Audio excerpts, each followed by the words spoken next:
हाँ जी, good afternoon. चलो, क्या पढ़ रहे थे कल अपन? मुस्लिम और मुस्लिम लीग पढ़ लिया था अपन ने, पूरा हो गया था। अच्छा, फिर तो आपको याद भी हो गया होगा कुछ तो। बंद करो कॉपी। कल अपनी क्लास थोड़ी हुई थी। कल क्या था? अच्छा, कल तो लाइट की वजह से बच गया आप हैं। मैं सोचूं कल क्या था यार, छुट्टी कैसे हो गई हैं। चलो, चलिए बंद कर दीजिए एक बार, कॉपी वगैरह बंद कर दीजिए, फिर बात करते हैं। फ़ोन वगैरह जिनके भी हाथ में वो रख दीजिए। आप नहीं चाहेंगे कि मैं अपने विशेषाधिकारों का प्रयोग करूं, क्योंकि आज मैं सोच कर आया हूं कि अगर कोई नहीं मानेगा तो फिर आज करना पड़ेगा, क्योंकि उदाहरण बहुत ज़रूरी है लोगों के सामने प्रस्तुत करना, ताकि फिर आगे के लोग जो है वो ध्यान रहे और मर्यादित रहे। ठीक है, चलो।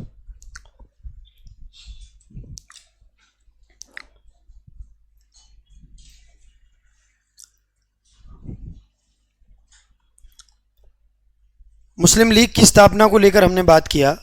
पहले मुझे बताइए, मुस्लिम लीग की स्थापना कब होती है? 30 दिसंबर 1906। मैंने आपको बताया था कि भारत में राष्ट्रीय आंदोलन बहुत बढ़िया तरीके से देखने को मिलता है जब बंगाल विभाजन हमारे सामने आया, है ना। बंगाल विभाजन जब सामने आया तो पूरे भारत के लोग एक हो गए, उसमें हिंदू भी थे और उसमें मुस्लिम भी थे। हिंदुओं को अलग करना है मुस्लिमों से, या मुस्लिमों को हिंदुओं से अलग करना है, फूट डालो राज करो की नीति का अनुसरण करना है, तो मुस्लिमों को हिंदुओं से अलग करना था। अलग करने के लिए अब क्या करें, तो मुस्लिमों को सीसी में उतारना था, बोतल में उतारना था। और यही कारण है कि अलीगढ़ विश्वविद्यालय के, यानी अलीगढ़ यूनिवर्सिटी के एक प्रिंसिपल हुआ करते थे, एक प्राचार्य हुआ करते थे, आर्चबोल्ड। अलीगढ़ यूनिवर्सिटी के प्राचार्य का क्या नाम है? आर्चबोल्ड। ठीक बात। और एक गवर्नर जनरल मिंटो के निजी सचिव हुआ करते थे, कौन? Dunlop Smith. इन दोनों के प्रयासों से 36 मुसलमानों का एक दल जो है वो मिंटो से मिलता है। किसके नेतृत्व में? कौन से खां? सर आगा खां के नेतृत्व में। कब मिलता है? 1 अक्टूबर 1906 को। कितने मुसलमानों का दल? 36 मुसलमानों का दल जो है सर आगा खां से मिलता है। ठीक है, चलो फिर मुझे बताओ। फिर हमने बात किया कि जब वो दल मिलता है तो वो कहता है कि भाई हमें मताधिकार नहीं मिलता है, अगर आप हमारे लिए मताधिकार की व्यवस्था करते हैं तो हम अलग हो जाएंगे, मुस्लिम लीग बना देंगे। उन्होंने कहा ठीक है, हम बना देंगे, अगला जो भी कानून आएगा, मुस्लिम लीग तो बनाओ। लेकिन मुस्लिम लीग बनाने के लिए किसी बहुत बड़े व्यक्ति का साथ होना जरूरी था, इसलिए ये गए कहाँ? ढाका के नवाब सलीमुल्लाह के पास। किसके पास? सलीमुल्लाह के पास, ढाका के नवाब। सलीमुल्लाह साहब ने थोड़ी सहमति दिखाई और उन्होंने मुस्लिम लीग की स्थापना करवा दी, है ना। कहाँ करवाई? ढाका में। कब करवाई? 30 दिसंबर 1906 को। पहला जो सम्मेलन हुआ उसकी अध्यक्षता किसने की? वकार उल मुल्क ने की। वकार उल मुल्क ने क्या की? उसकी अध्यक्षता की। ठीक है, फिर मुझे बताओ इसके बाद हमने मुस्लिम लीग का एक अधिवेशन देखा 1930 का। कहाँ का? इलाहाबाद का, जिसकी अध्यक्षता मोहम्मद इकबाल ने की। ठीक है, मोहम्मद इकबाल ने उसकी अध्यक्षता की और वहां पर पृथक राष्ट्र की मांग कही कि भाई एक अलग से राष्ट्र बनाया जाए हमारा। ठीक है, फिर हमने बात किया 1940 का। कौन सा? लाहौर अधिवेशन। और लाहौर अधिवेशन की अध्यक्षता किसने की? मोहम्मद अली जिन्ना। और मोहम्मद अली जिन्ना ने वहां पर द्विराष्ट्र सिद्धांत का प्रतिपादन किया कि भारत और क्या बनाया जाना चाहिए? पाकिस्तान। पाकिस्तान दिवस कब मनाया गया? 23 मार्च 1900। मैं तो बताया ही नहीं, 1940 तो बोला ही नहीं मैं तो। 23 मार्च है ना, 23 मार्च को। अच्छा, ये पाकिस्तान शब्द किसने दिया?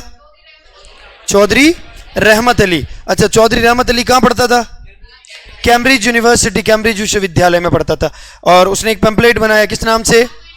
नाउ और नेवर, अब या फिर कभी नहीं, है ना। और उसमें कितने नाम बताए? कौन कौन से? पूर्वी बंगाल के लिए बंग-ए-इस्लाम, हैदराबाद के लिए उस्मानिस्तान और उत्तरी पश्चिमी सीमा प्रांत के लिए पाकिस्तान। यहां तक की बात कर ली थी, यहां तक सारा मामला ठीक था। कल क्लास नहीं हुई तो आपको मजे आ गए होंगे, तो आपने घर जाकर, मुझे पूरा विश्वास है घर जाओ, क्या आए ही नहीं होंगे? सब आ गए थे, फिर यहां आ गए, फिर यहाँ से लड्डू बाटी खा कर वापस घर। हाँ हाँ, फिर बहुत बढ़िया काम किया जी। हाँ जी, आज अपन दोनों ऐसे ही मन हो गया आज, चलो बढ़िया। हाँ, तो हमने कहाँ तक पढ़ लिया था? लास्ट हमने मुस्लिम लीग तक की बातें देख ली थी। अच्छा, मुस्लिम लीग ने किसका विरोध किया? किसका विरोध किया? स्वदेशी आंदोलन का। और किसका समर्थन किया?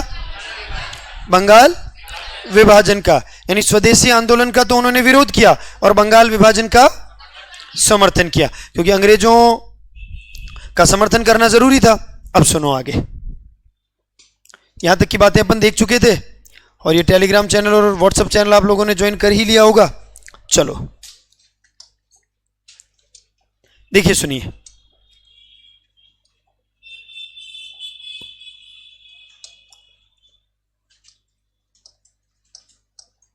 (1905) में एक आंदोलन चल रहा था, किसको लेकर? मतलब 1905 में अंग्रेजों के द्वारा क्या किया गया? बंगाल विभाजन। 1905 में इस बंगाल विभाजन के कारण ही एक आंदोलन चला। कौन सा?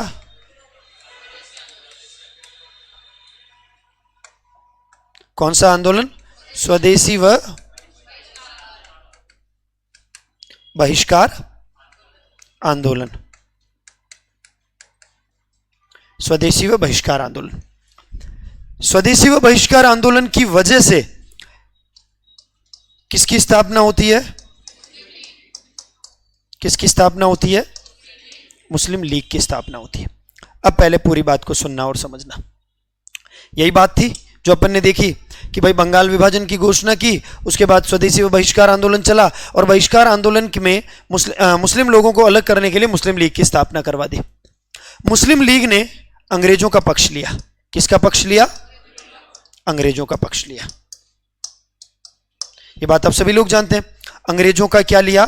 मुस्लिम लीग ने अंग्रेजों का पक्ष लिया और लेना लाजमी भी था, क्योंकि भाई अंग्रेजों ने कहा भाई आपको जो चाहिए वो हम दे देंगे, आप हिंदुओं के साथ क्यों लग रहे हैं, क्योंकि ये तो आपको वोट देने का अधिकार भी नहीं देते, है ना।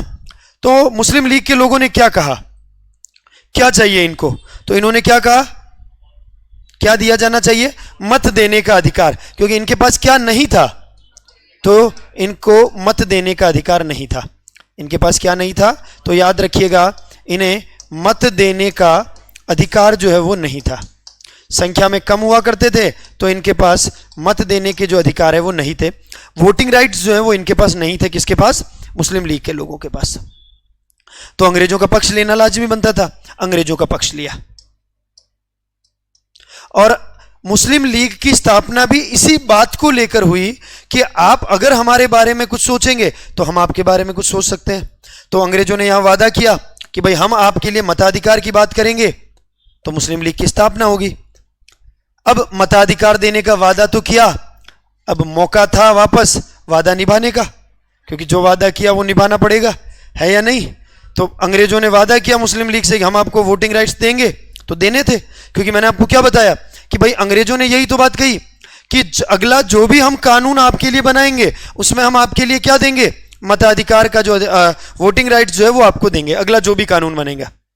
लेकिन ये घटना है 1905, ये भी 1905 और ये घटना है 1906। 1906, 7, 8 में कोई कानून बना नहीं, लेकिन भारत में जब ये सारा मामला चल रहा था ना, तब एक समिति बनाई गई। क्या नाम है? एक समिति बनाई गई और उस समिति का नाम क्या है? अरुंडेल समिति। ये भारत में जब मामला चल रहा था तब एक समिति बनाई गई और उस समिति का नाम है अरुंडेल समिति। इस अरुंडेल समिति ने भारत में जितने भी मामले थे उन सभी के बारे में चीजों को समझा, पढ़ा और एक रिपोर्ट प्रस्तुत की। क्या प्रस्तुत की? रिपोर्ट। यह मामला भारत में हो रहा है, एक रिपोर्ट प्रस्तुत की और रिपोर्ट भेजी कहां पर? ब्रिटेन। रिपोर्ट कहां पर भेजी? ब्रिटेन भेजी। भारत में सारी स्थिति को समझ लिया और यह भी समझा है कि अंग्रेजों का साथ जो मुस्लिम लीग दे रही है, मुस्लिम लीग के लिए हमको क्या क्या काम करना है, भारत की स्थिति कैसी है, क्या बदलाव हो रहे हैं, उनको ध्यान में रखते हुए अरुंडेल समिति ने रिपोर्ट बनाई और यह रिपोर्ट उन्होंने कहां भेज दी? ब्रिटेन। और ब्रिटेन में जो संसद थी ब्रिटेन में जो पार्लियामेंट हुआ करती थी, ब्रिटिश पार्लियामेंट, उस ब्रिटिश पार्लियामेंट में एक बिल बनाया गया, भारत में सुधार करने को लेकर एक सुधारात्मक बिल रखा गया। कैसा बिल रखा गया? भारत में सुधार करने को लेकर एक बिल बनाया गया, यानी एक सुधारात्मक क्या रखा गया? विधेयक रखा गया, एक सुधारात्मक बिल बनाया गया भारत में। रिपोर्ट किसकी है? अरुणडेल समिति की।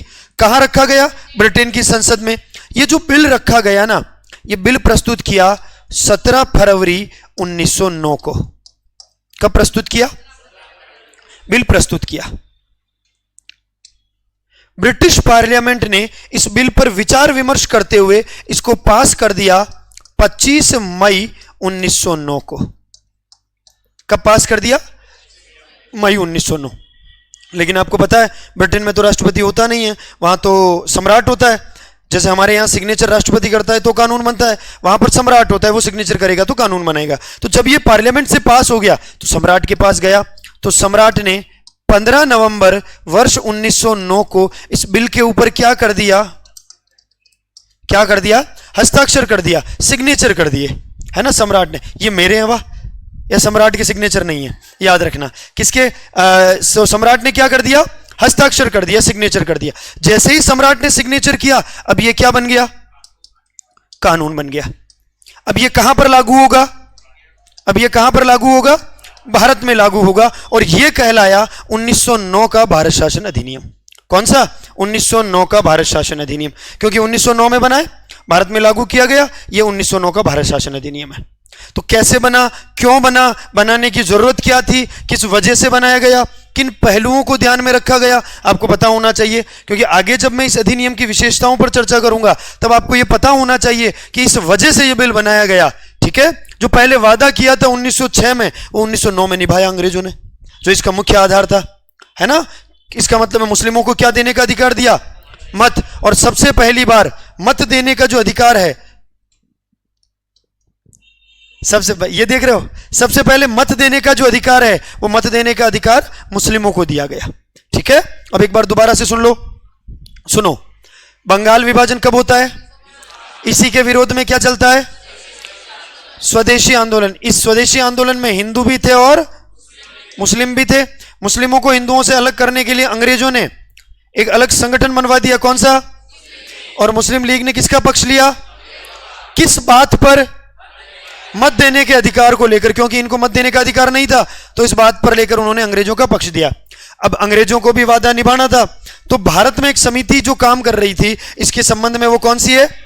अरुणडेल समिति। इस अरुणडेल समिति ने रिपोर्ट तैयार की, कहां भेजी? ब्रिटेन की पार्लियामेंट में बिल बनाया गया भारत में सुधार करने को लेकर। और उस बिल को कब प्रस्तुत किया? 17 फरवरी 1909। कब पास हो गया? 25 मई 1909। सम्राट ने कब हस्ताक्षर कर दिए?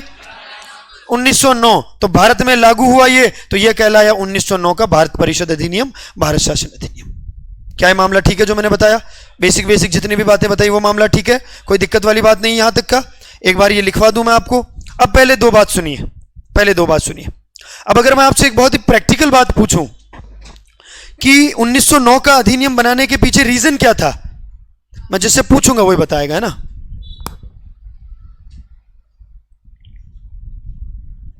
प्रीति जी,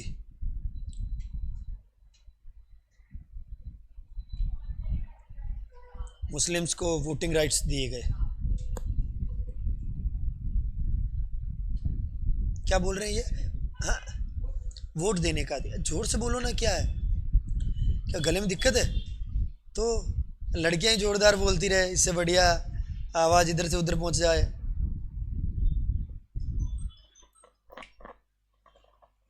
चलिए,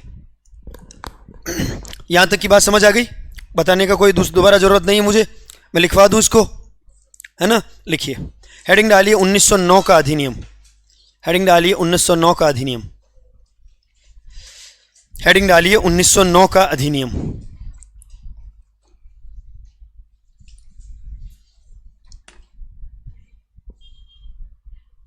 ठंड लग रही? अरे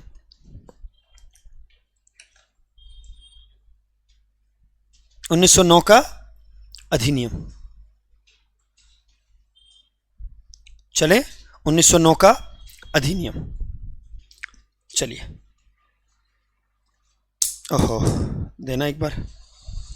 1909 का अधिनियम पहले पढ़ा था आपने? अच्छा ठीक है, चलो 1909 का अधिनियम। ठीक है, अब सुनो इधर क्या लिखा, 1909 का अधिनियम लिख दिया। एक चीज और छोटी सी, वो भी ध्यान रख लेना आप, वैसे मैं आगे लिखवाऊंगा। 1909 का अधिनियम, चलो नीचे लिख लीजिएगा अन्य नाम। 1909 का अधिनियम अन्य नाम, मैं वहीं लिखवा देता हूं, अन्य नाम। ठीक है, लिखो अन्य नाम।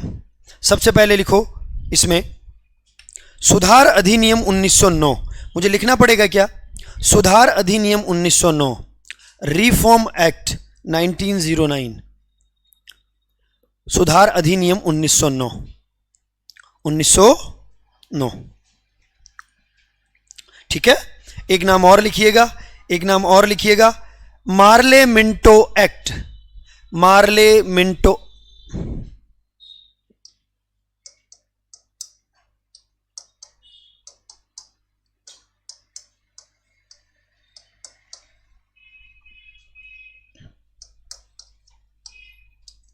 Morley Minto act 1909, Morley Minto act 1909।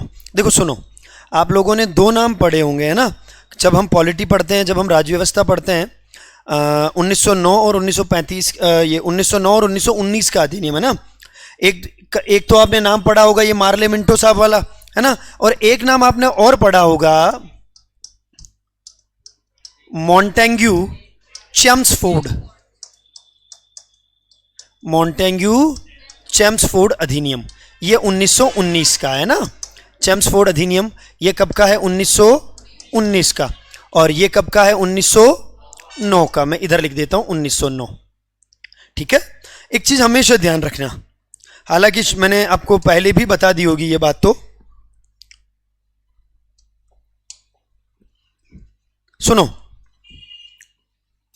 1857 की क्रांति के बाद, किसके बाद, 1857 की क्रांति के बाद, किसकी क्रांति के बाद, हाँ हाँ आराम से प्लीज। ठीक है, 1857 की क्रांति के बाद भारत में किसका शासन होना प्रारंभ हो गया, महारानी का। समझना, मैंने पहले भी बताया होगा, महारानी का शासन जो है वो प्रारंभ हो गया। महारानी कहां रहती थी, लंदन। महारानी ने भारत के सारे मामले देखने के लिए एक व्यक्ति की नियुक्ति की, और वो व्यक्ति कहलाता था भारत सचिव। ठीक बात, जो महारानी के बाद सारे काम देखता था, सारे मामले देखता था। और ये कौन है, मतलब ये भी कहां रहता था, तो लंदन रहता था। तो इसकी सहायता करने के लिए, किसकी, भारत परिषद की सहायता करने के लिए हमने एक संगठन बनाया, और वो कहलाता था, भारत सचिव की सहायता करने के लिए वो क्या कहलाता था, भारत परिषद, भारत परिषद। ठीक बात, तो भारत सचिव लंदन में, इसकी सहायता करने के लिए भारत परिषद हुआ करता था।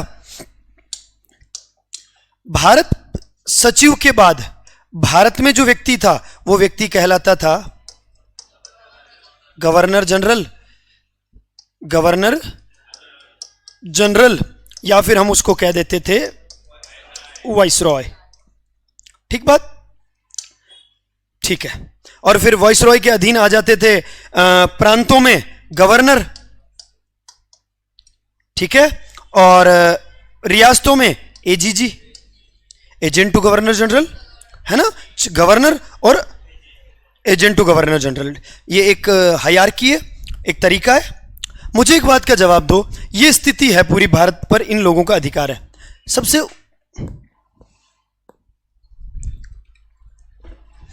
सबसे ऊपर कौन आता है, जिससे पूछूंगा वही बताएगा।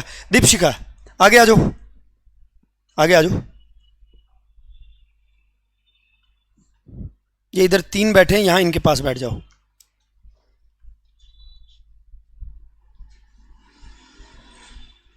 नहीं दिख रहा है, क्यों परेशान हो रहे हो, आगे आओ, आगे आओ, बस जस्ट इस रो में, इससे आगे वाली, इससे आगे वाली। हाँ मैडम, थोड़ा सा खिसक जाइए ना, थोड़ा सा उधर शिफ्ट हो जाइए। अब ठीक है, चलो। हाँ, अब बताओ पहले मुझे आप, इनमें सबसे बड़ा कौन है? महारानी के बाद? उसके बाद? उसके बाद प्रांतों में गवर्नर और रियासतों में एजीजी, यही वाला मामला है, और तो कोई दिक्कत नहीं है। अब सुनो, तो आमतौर पर अगर किसी व्यक्ति का नाम लिया जाना चाहिए तो सबसे पहले किसका आना चाहिए? और महारानी नहीं हो तो? वो भी नहीं हो तो? वो भी नहीं हो तो? प्रांतों में गवर्नर और रियासतों में एजीजी, है ना? इसका मतलब परिवार में अगर कोई नूता आता है तो सबसे बड़े के नाम से आता है, हाँ या ना? मार्ले और मिंटो, इनमें जो नाम पहले लिखा गया वो भारत सचिव है। ये उस समय का भारत का गवर्नर जनरल है। बड़ा पद हमेशा पहले आता है, बड़े व्यक्ति का नाम। मॉन्टेग्यू चेम्सफोर्ड में मॉन्टेग्यू भारत सचिव है, और चेम्सफोर्ड उस समय जब अधिनियम बना भारत का क्या है? Governor general. ये इनके नाम से बनाए गए अधिनियम है, याद रखना। कभी कभी बहुत घटिया सा टुच्चा सा प्रश्न दे देना, 1909 के अधिनियम के समय भारत सचिव थे, अरे फिर उसमें माता कुचरो तुम, है ना? और उत्तर तुम्हारे सामने होता है, सुना होता है, मार्ले मिंटो, है कि नहीं? लेकिन फिर भी हमको उत्तर नहीं आता।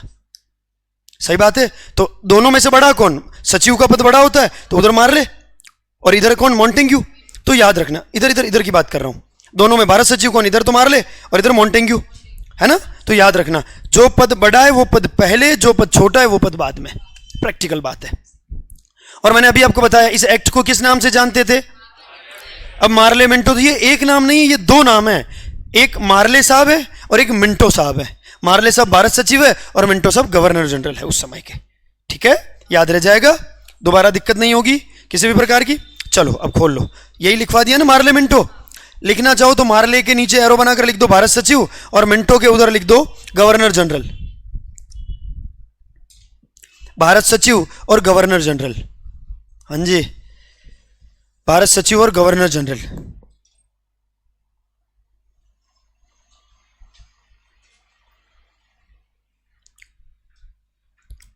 चले आगे, चलिए। हाँ, ये नहीं लिखना, ये तो 1909 का जब एक्ट पढ़ेंगे तब बता दूंगा। ये तो समझाने के लिए बता दिया कि ऐसा है। बाकी तनाव नहीं लेना, परेशान नहीं होना आपने। चलो चले आगे, चले। अरे ये समझने के लिए बस, ठीक है। क्या लिखा? दोनों अन्य नाम लिख दिए। कारण लिखो, कारण लिखो। कारण इंपॉर्टेंट है। क्या कारण था? कारण लिखिए, इंपॉर्टेंट है। कारण लिखिए, इंपॉर्टेंट क्या है? कारण लिखिए। राष्ट्रीय आंदोलन के कारण, राष्ट्रीय आंदोलन के कारण, राष्ट्रीय आंदोलन के कारण, राष्ट्रीय आंदोलन के कारण अंग्रेजों पर, राष्ट्रीय आंदोलन के कारण अंग्रेजों पर दबाव बढ़ता जा रहा था, अंग्रेजों पर दबाव बढ़ता जा रहा था। राष्ट्रीय आंदोलन के कारण अंग्रेजों पर दबाव बढ़ता जा रहा था तथा मुस्लिम लीग के साथ किए गए समझौते, मुस्लिम लीग के साथ वादा किया था ना, तथा मुस्लिम लीग के साथ किए गए समझौते, तथा मुस्लिम लीग के साथ किए गए समझौते,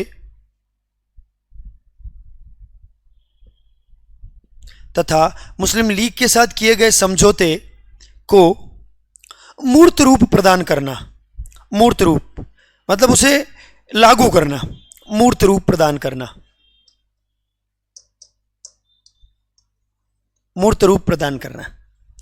या हम बहुत सारी बार कह देते हैं धरातलीय स्वरूप प्रदान करना, फाउंडेशन तैयार करना, मूर्त रूप प्रदान करना। कारण क्या था? तो एक तो राष्ट्रीय आंदोलन के कारण बहुत ज्यादा दबाव बढ़ रहा था, कुछ करो कुछ करो कुछ करो, तुम कुछ कर ही नहीं रहे हो, कुछ बनाया ही नहीं, हमारे लिए कोई काम ही नहीं कर रहे हो। क्योंकि इससे पहले वाला जो अधिनियम बनाया कब बना? बता चुका हूं। इससे पहले वाला अधिनियम कब बना? 1892 का भारत परिषद अधिनियम, जिसमें बजट पर प्रश्न पूछने का अधिकार दिया गया है। उस बात को और इस बात को 18 साल हो गए, है कि नहीं? अंग्रेजों ने कोई कानून नहीं बनाया हमारे लिए, इसलिए दबाव बढ़ रहा था, कुछ तो करो रे ढीठों, कुछ तो करो हमारे लिए काम, इसलिए इन्होंने ये अधिनियम बनाया। साथ ही साथ 1906 में मुस्लिम लीग के साथ समझौता और कर लिया, वादा किया वो निभाना भी था, तो मुस्लिम लीग के साथ किए गए समझौते को मूर्त रूप प्रदान करना था, उसको भी तो एक फिजिकल एंटाइटी देनी थी, उसको भी तो एक तरह से लागू करना था। तो इस वजह से इन्होंने क्या किया, ये अधिनियम बनाया। ठीक है, लाइन ड्रॉप करिए। लास्ट में क्या लिखा, मूर्त रूप प्रदान किया गया है ना। चलिए फिर लिखिए यहीं पर, मूर्त रूप प्रदान किया गया ना, उसको अंडरलाइन करके नीचे एरो बनाकर लिखिए। मूर्त रूप के नीचे गवर्नर जनरल मिंटो द्वितीय के द्वारा, गवर्नर जनरल मिंटो द्वितीय के द्वारा, मिंटो द्वितीय के द्वारा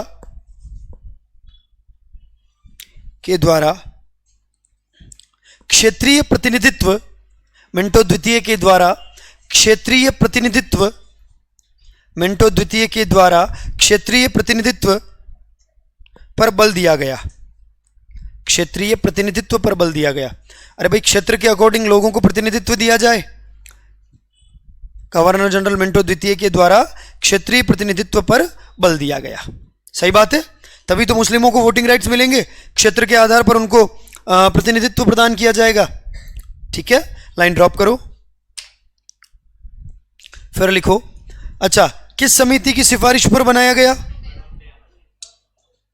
कौन सी समिति है? अरुंडेल समिति। लिखो लाइन ड्रॉप करके, अरुंडेल समिति की सिफारिश पर, अरुंडेल समिति की सिफारिश पर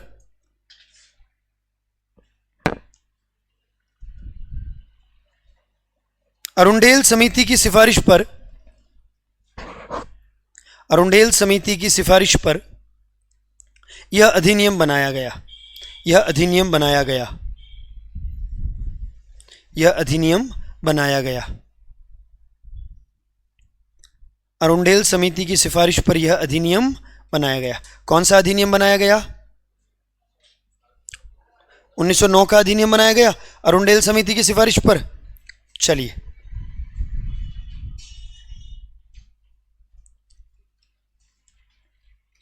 आगे चलें। चलो अब नीचे लाइन ड्रॉप करो, बीच में लिखना 1909 का अधिनियम, बीच में लिखना 1909 का अधिनियम, बीच में लिखना 1909 का अधिनियम, बीच में लिखना 1909 का अधिनियम। ठीक है, उसके 3 एरो बना दो, अंडरलाइन करके उसको 3 एरो बना दो। 1909 का अधिनियम,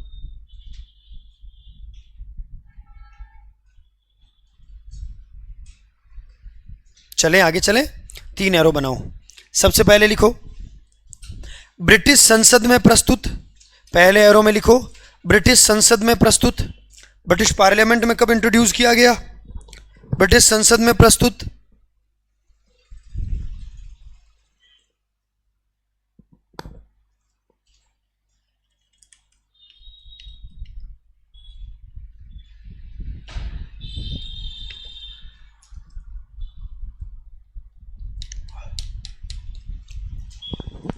ब्रिटिश संसद में प्रस्तुत।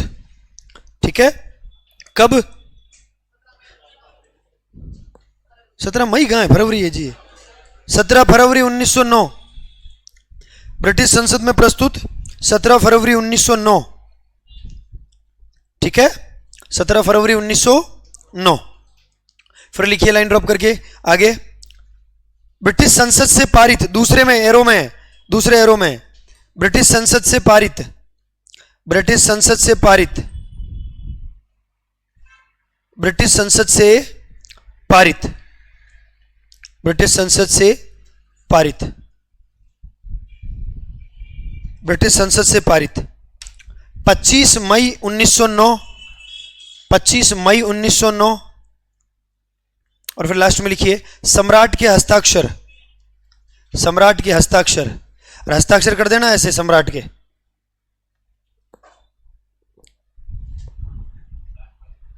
है? हाँ, सम्राट के हस्ताक्षर तीसरे में लिखो। 17 नवंबर, अरे माफ करो 15 नवंबर, माफ करिए एक्चुअली मैं क्या इनकी कॉपी पढ़ रहा था, ये अंडरलाइन कर रहे थे जो 17 नवंबर पे जो वो दिखा, 17 फरवरी वो दिखी उधर, 15 नवंबर 1909, ठीक है। इसीलिए ये अधिनियम क्या कहलाया, 1909 का अधिनियम कहलाया, ठीक है। लाइन ड्रॉप करो, लाइन ड्रॉप करो, फिर लिखो, इस अधिनियम का उद्देश्य, इस अधिनियम का उद्देश्य, इस अधिनियम का उद्देश्य, इस अधिनियम का उद्देश्य प्रशासन में भारतीयों की भागीदारी,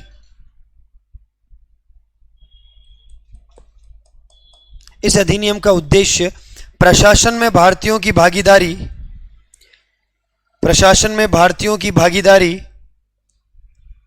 प्रशासन में भारतीयों की भागीदारी व शिक्षा में सुधार, व शिक्षा में सुधार करना था। प्रशासन में भारतीयों की भागीदारी व शिक्षा में सुधार करना था, शिक्षा में सुधार करना था। प्रशासन में भारतीयों की भागीदारी व शिक्षा में सुधार करना था। ये दो इसके मेजर बातें थी जिसके ऊपर इसको काम करना था। उसमें पहले वाला इंपॉर्टेंट है, प्रशासन में भारतीयों की भागीदारी, उद्देश्य ये था। बाकी पहले बता ही चुका हूं, क्षेत्रीय प्रतिनिधित्व के सिद्धांत वाली बात है ना। चलो अब पहले बताओ, यहां तक की बातें ठीक है जो अपन ने लिखी है अभी तक, कोई दिक्कत वाली बात नहीं है, जितनी भी बातें मैंने बताई आपको, है ना।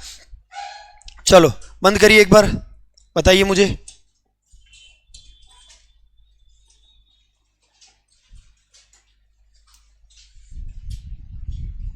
चलो बंद करिए एक बार, बताइए।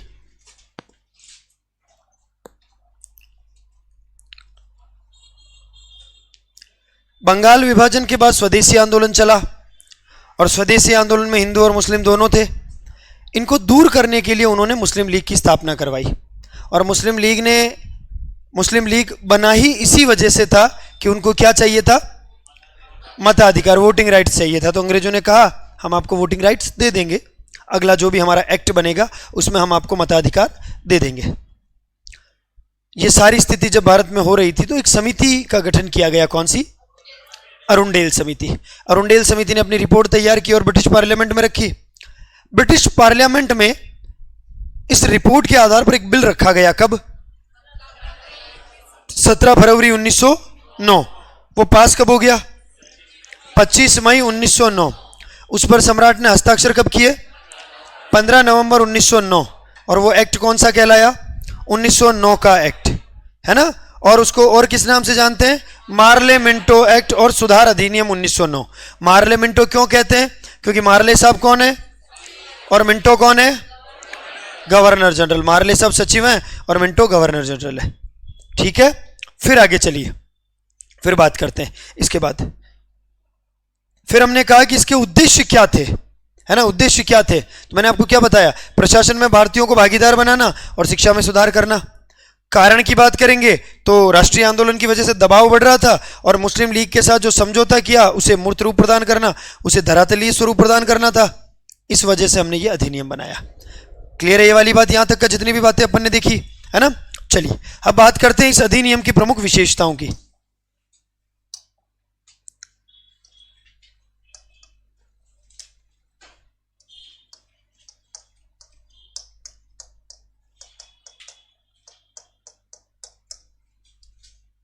अधिनियम की प्रमुख विशेषताएं, 3 या 4 मोटी मोटी विशेषताएं हैं जिनके ऊपर अपन चर्चा करेंगे, ठीक है, जिनसे एग्जाम में क्वेश्चन हमारा पूछा जा सकता है।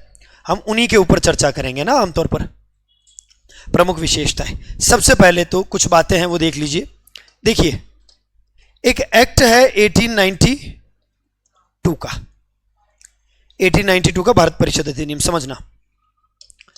इसमें भारतीय लोगों की जो संख्या हुआ करती थी कुल, मतलब इसमें टोटल जो लोग थे उसकी संख्या कितनी हुआ करती थी, 16। यह कहलाती थी केंद्रीय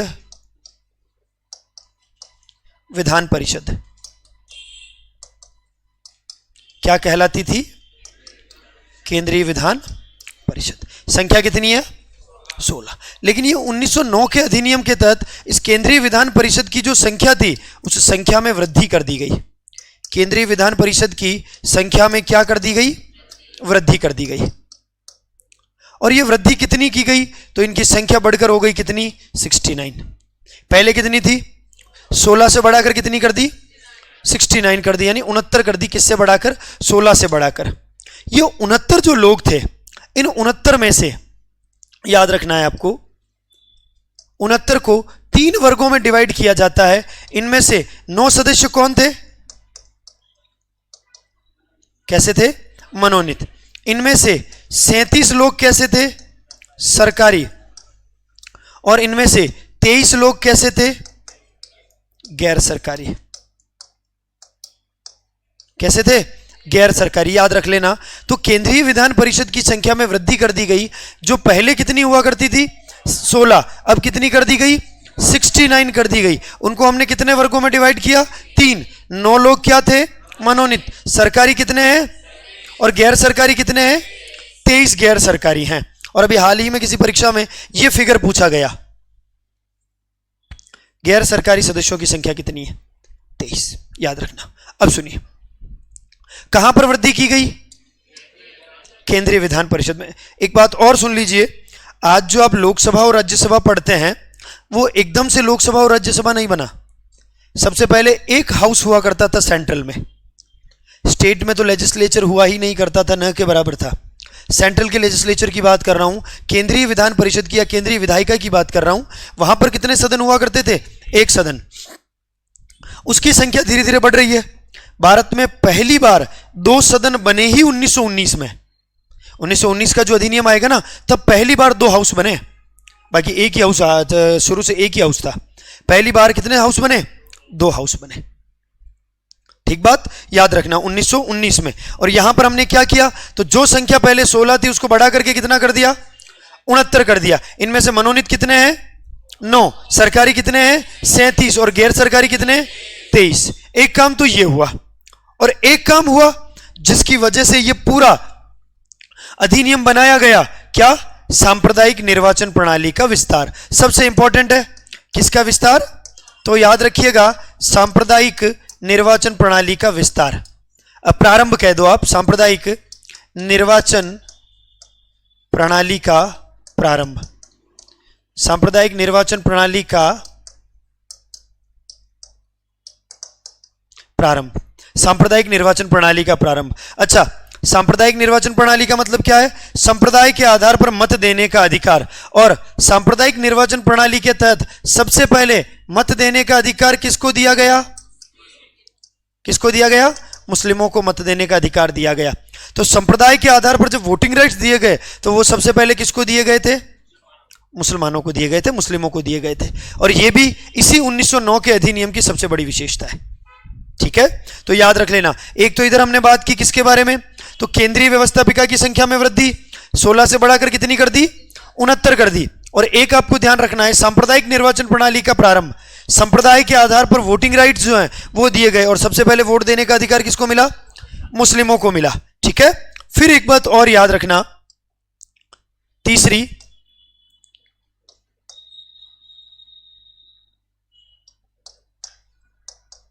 व्यवस्थापिकाओं में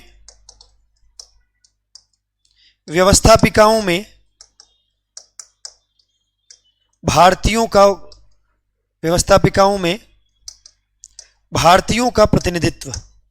व्यवस्थापिकाओं में भारतीयों का प्रतिनिधित्व।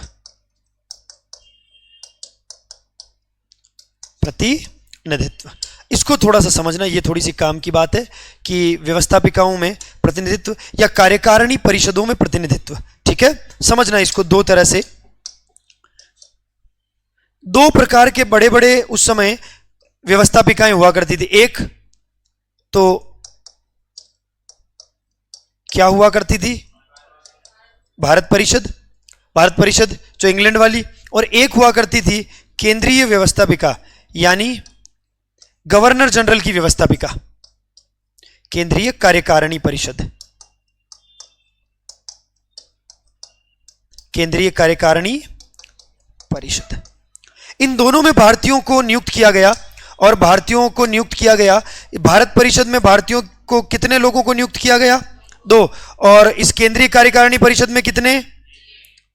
1 को। याद रख लीजिएगा, ठीक है।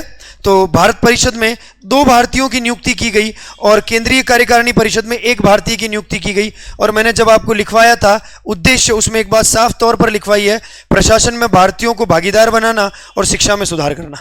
तो प्रशासन में भारतीयों को भागीदार बनाने को लेकर ये 2 सुधार किए इन्होंने कि भाई एक तो भारत परिषद जो थी उसमें भारतीयों की संख्या 2 कर दी, और दूसरा केंद्रीय कार्यकारिणी परिषद में उनकी संख्या कितनी कर दी? भारत की 1 कर दी। ठीक है, याद रख लेना, है ना। केसी गुप्ता, सैयद हुसैन बिलग्रामी, और इधर बात करेंगे तो एसपी सिन्हा सदस्य बनाए गए। ठीक है, 2 इधर और 1 इधर। ठीक है, याद रख लेना। तो ये 3 मोटी मोटी बातें हैं जिससे आमतौर पर परीक्षाओं में प्रश्न पूछा जाता है। एक तो केंद्रीय व्यवस्थापिका की संख्या वाली बात याद रखनी है आपको, एक आपको ध्यान रखनी है कि सांप्रदायिक निर्वाचन का प्रणाली का प्रारंभ कब होता है, और एक ध्यान रखना है कि व्यवस्थापिकाओं में भारतीयों को प्रतिनिधित्व कैसे दिया गया। 3 अलग अलग तरीके से 3 अलग अलग बातें हैं जिनके ऊपर आपको ध्यान रखना है। चलें आगे, लिखिए सबसे पहले प्रमुख विशेषताएं, और पहला पॉइंट करिए। सबसे पहले लिखिए प्रमुख विशेषताएं। प्रमुख विशेषताएं, प्रमुख विशेषताएं, और उसमें सबसे पहले लिखिए केंद्रीय विधान परिषद, केंद्रीय विधान परिषद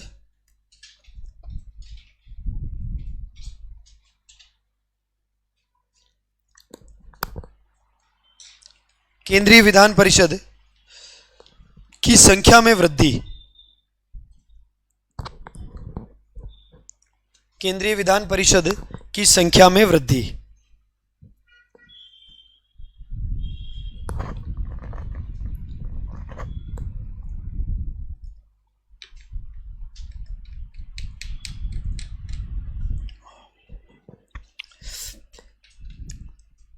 क्या लिखा? संख्या में वृद्धि। ठीक है, सबसे पहले तो एक तरफ लिख लीजिए कहीं पर कि वृद्धि तो लिख देंगे, लेकिन वृद्धि कितने से हुई वो कैसे पता? तो ये कहीं पर लिख लीजिए थोड़ा सा, 1892 में 16, कहीं पर लिख लीजिए 1892 में कितनी थी? तो 16 थी। 1892 में इनकी संख्या कितनी थी? 16।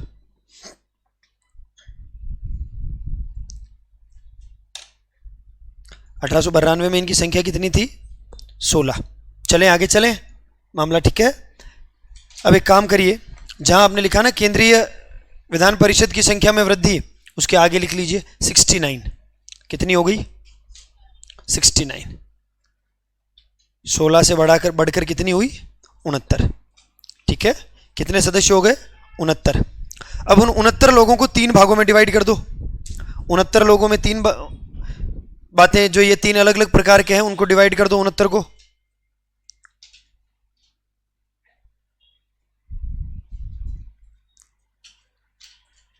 उनहत्तर को 3 अलग अलग भागों में डिवाइड कर दो। सबसे पहला 9, 37, 23। 9 नॉमिनेट हुआ करते थे, 37 सरकारी लोग हुआ करते थे, और 23 गैर सरकारी लोग हुआ करते थे।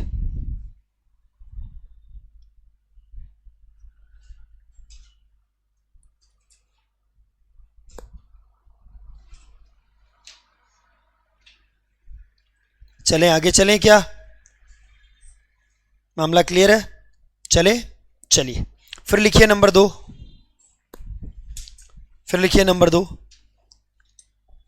सांप्रदायिक निर्वाचन प्रणाली का प्रारंभ। ये बढ़िया क्वेश्चन है ना, खूब सारी बार पूछा भी जाता है परीक्षाओं में, एग्जामिनर का फेवरेट क्वेश्चन है। अभी शायद इस साल सीईटी जो हुई थी उसमें भी आया था ये प्रश्न। ठीक है, क्या लिखा? सांप्रदायिक निर्वाचन प्रणाली का प्रारंभ। सांप्रदायिक निर्वाचन प्रणाली का प्रारंभ लिखिए।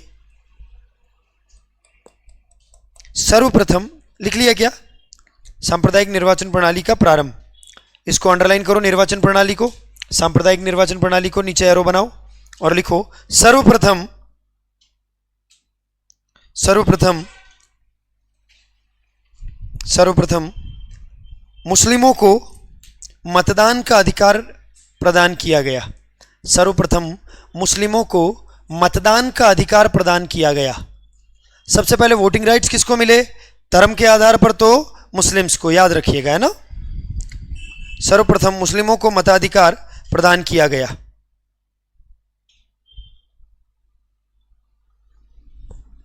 मुस्लिमों को क्या किया गया? मताधिकार प्रदान किया गया, यानी वोटिंग राइट्स जो है वो सबसे पहले मुस्लिम्स को दिए गए। याद रह जाएंगे। अब देखो, वादा किया था 1906 में, तो आखिर 1909 में निभाया जी, तो याद रख लेना, ठीक है। और मेरी एक बात याद रखिएगा, है ना,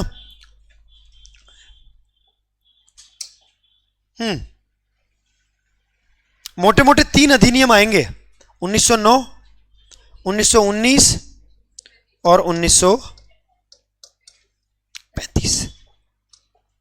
आपको ध्यान क्या रखना है इनमें, सुन लीजिए। जितने भी अधिनियम भारत में लागू हुए वो एक्चुअली बनते कहां थे? ब्रिटेन में, फिर भारत में लागू होते थे। उसमें लगभग उनको 1-2 साल लग जाया करता था, है ना। तो 1909 का अधिनियम भारत में कब लागू हुआ? 1919 का अधिनियम भारत में कब लागू हुआ? और 1935 का अधिनियम भारत में कब लागू हुआ? इसलिए आप बहुत सारी जगह पढ़ते हो 1921 में यह व्यवस्था लागू की गई, लेकिन वो लिखवाया 1919 के अधिनियम में जाता है। ऐसा क्यों? क्योंकि लागू उस समय हुआ, लेकिन व्यवस्था 1919 के अधिनियम की थी। 2 साल बाद लागू होता, समय लगता था ना। अब यहां से बस में बैठे तो आगे उतरोगे तब तक समय लगेगा जी, है कि नहीं? या फिक्स टाइम उसी समय वहां प्रकट हो जाओगे? नहीं ना। तो फिर तो 2 साल का गैप इनको, मतलब 2 साल का समय इनको लगता था, याद रखिएगा। इसीलिए आप बहुत सारी जगह पढ़ोगे 1911 में सांप्रदायिक निर्वाचन प्रणाली का मुस्लिमों को मत देने का अधिकार 1911 में प्रदान किया गया। हाँ, वो गलत नहीं है। क्यों? क्योंकि 1909 का अधिनियम 1911 में लागू हुआ, याद रखना। चलो चलिए लिखिए, क्या लिखा सबसे पहले? मत देने का अधिकार किसको? मुस्लिमों को। हो गया।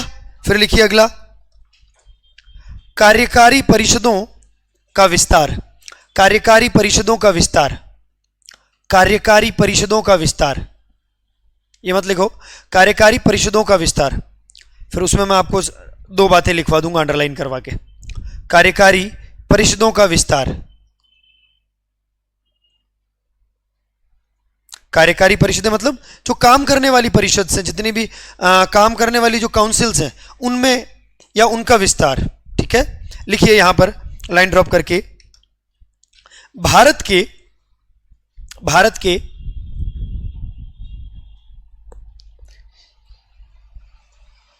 भारत की करना, भारत की शासन व्यवस्था में, भारत की शासन व्यवस्था में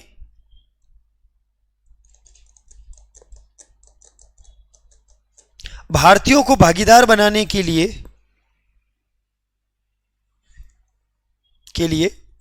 प्रतिनिधित्व प्रदान किया गया।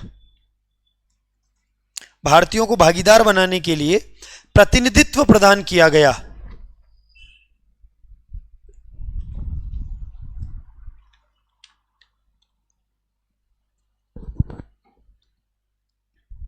क्या प्रदान किया गया? प्रतिनिधित्व प्रदान किया गया। किसको प्रदान किया गया? भारतीयों को प्रतिनिधित्व जो है वो प्रदान किया गया, ठीक है। चलो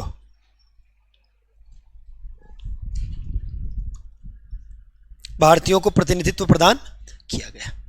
चले लाइन ड्रॉप करिए और लिखिए बीच में भारतीयों को प्रतिनिधित्व और 2 एरो बना लीजिए। भारतीयों को प्रतिनिधित्व, बात तो यही थी ना भाई, ये देखो भारतीयों के प्रतिनिधित्व वाली तो बात थी अपनी, भारतीयों को प्रतिनिधित्व। इसको अंडरलाइन बीच में लिख करके 2 एरो बना दीजिए।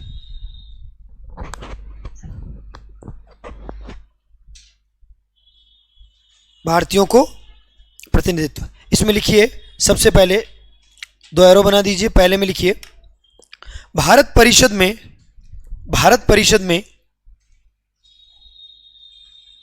भारत परिषद में भारतीयों की नियुक्ति, भारत परिषद में भारतीयों की नियुक्ति।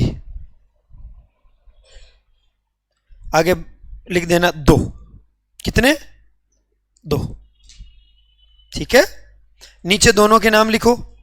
भारत परिषद में भारतीयों की नियुक्ति कितने लोगों की? 2 लिखो।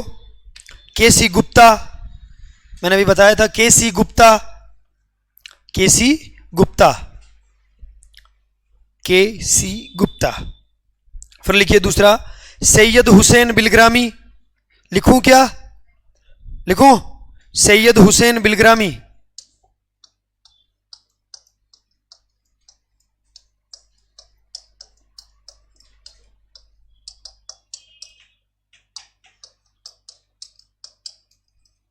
सैयद हुसैन बिलग्रामी, केसी गुप्ता, सैयद हुसैन बिलग्रामी, केसी गुप्ता, सैयद हुसैन बिलग्रामी।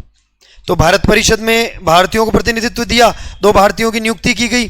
फिर दूसरा में आ जाओ उधर, उसमें लिखो वाइसराय, वाइसरॉय यानी गवर्नर जनरल, वाइसरॉय यानी गवर्नर जनरल। गवर्नर जनरल की कार्यकारिणी परिषद, और आपको पता है ना गवर्नर जनरल केंद्र में होता था, इसलिए उसको केंद्रीय कार्यकारिणी परिषद कहते थे। गवर्नर जनरल की कार्यकारिणी परिषद में, गवर्नर जनरल की कार्यकारिणी परिषद में एक भारतीय की नियुक्ति,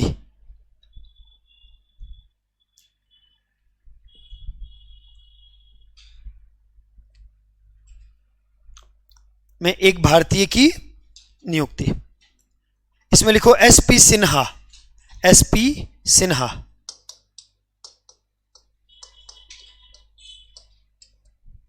एसपी सिन्हा, एसपी सिन्हा। ठीक है, एसपी सिन्हा। चलो एसपी सिन्हा, चलें आगे। चलिए बस ये बातें आपको 1909 के अधिनियम में ध्यान रखनी है। काम की बातें इतनी ही है जो आपको ध्यान रखनी है, ठीक है, मोटे मोटे तौर पर। बाकी तो मताधिकार के बारे में अलग अलग क्षेत्रों में अलग अलग मताधिकार के लिए योग्यताएं, मापदंड तय किए गए थे, मद्रास में, पंजाब में, संयुक्त प्रांत में, और भी बहुत सारी बातें थी। लेकिन आमतौर पर एग्जाम के पॉइंट ऑफ व्यू से जो महत्वपूर्ण बातों के ऊपर चर्चा करें तो वो यही बातें हैं जिनको आपको ध्यान रखना है। क्लियर? विशेषताओं में हमने 3 मोटे मोटे बातें करी है। कौन कौन सी? तो सबसे पहले हमने देखा है कि केंद्रीय व्यवस्था विधान परिषद की संख्या में वृद्धि, फिर हमने देखा है कि सांप्रदायिक निर्वाचन प्रणाली का विस्तार, और फिर तीसरा पॉइंट हमने देखा है क्या? भारतीयों का प्रतिनिधित्व। अब वो भारत परिषद में 2 हैं और गवर्नर जनरल की परिषद में 1 है। चले आगे। बस ये बातें आपको याद रखनी। अब एक बार पूरे 1909 के अधिनियम को पढ़ लीजिए। ये बातें हैं 3 जो आपको ध्यान रखनी है।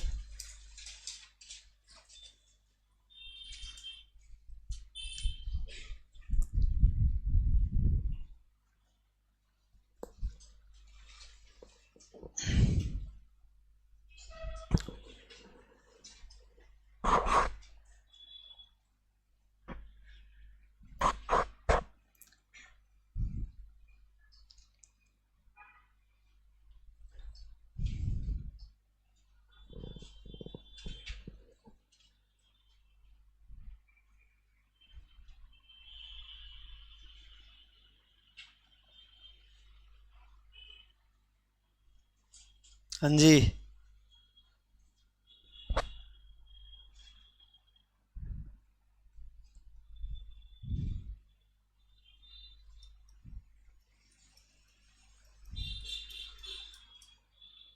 तेरे बड़े फोन आते रहे यार। हाँ फिर ठीक है। मैंने सोचा यार तेरे बड़े फोन आते रहे, हर तू घड़ी 2 घड़ी में आता जाता ही रहता है।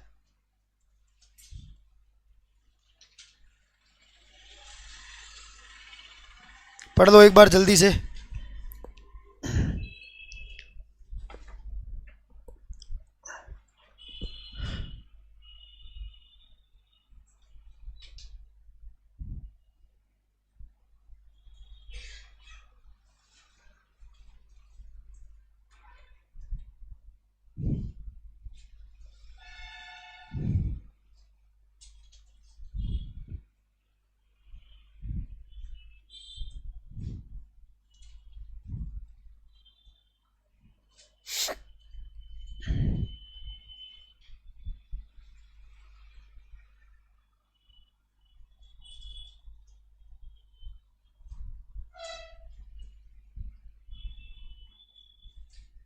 क्या हो गया?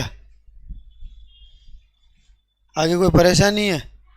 पीछे से कोई परेशान कर रहा है, दाएं बाएं से, आगे तो कोई है ही नहीं, अब किसका नाम लूं। बैठे तो वहां भी बीच में ही हो आप। अच्छा, ठंड लग रही है। अरे कैसा इंसान है रे यार, ऐसे कैसे ठंड लग रही रे। अभी तो आई नहीं रे ठंड, जिसमें से तुम कोई ट्रैक सूट पहन के आता है, कोई स्वेटर पहन के आता है। अच्छा, सोल वो लाया करो ओढ़ने के लिए, रजाई वजाई है, रजाई वजाई लाया करो।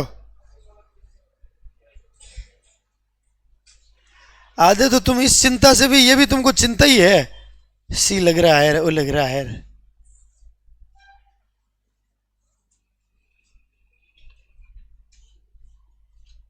कि नहीं। हाँ, जोर से बोलो। नहीं, बहुत सारे। हाँ आते तो अंग्रेजों के साथ सेटिंग किसकी थी? है मुस्लिमों की, तो उन्हीं को देंगे। उनको किनको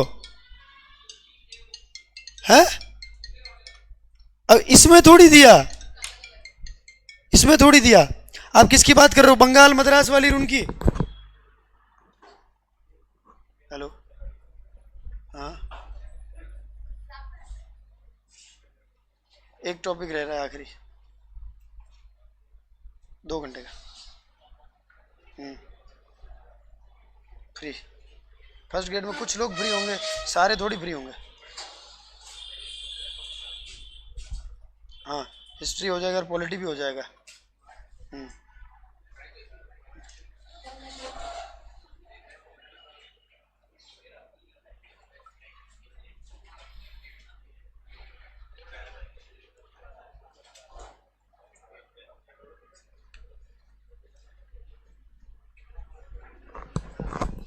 हाँ, किसको? अगले अगले 1919। हाँ, आंग्ल भारतीयों को, ईसाइयों को, इनको 1919 के अधिनियम में दिया। चलो चले आगे चले, मामला ठीक है, चलो।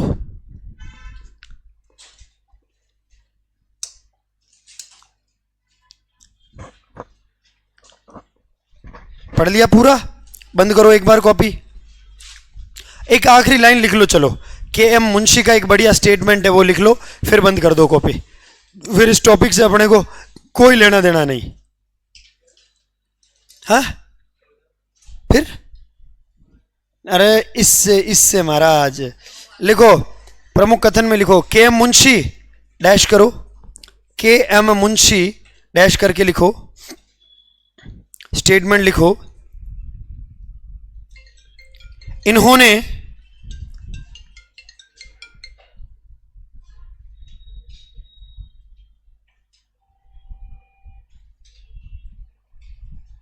इन्होंने उभरते हुए प्रजातंत्र, इन्होंने उभरते हुए प्रजातंत्र, इन्होंने उभरते हुए प्रजातंत्र, इन्होंने उभरते हुए प्रजातंत्र को उखाड़ फेंका।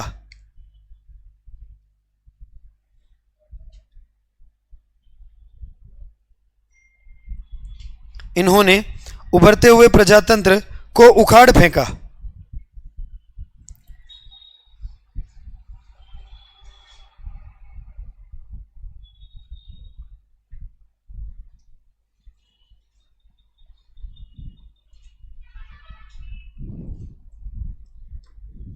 क्या लिखा? इन्होंने उभरते हुए प्रजातंत्र को उखाड़ फेंका, अंग्रेजों ने। कि डेमोक्रेसी लागू हुई थी उस समय और लोगों ने देखा ही था सारी बातें, और इन्होंने फिर ये संप्रदाय के आधार पर वोट देने का अधिकार किया, इससे सारा मामला बिगड़ गया। ऐसे चलो पढ़ लो अब एक बार इसको पूरे को, एक बार पूरे को पढ़ लो जल्दी। शुरू वाला तो पढ़ ही लिया था, इसको देख लो थोड़ा सा और।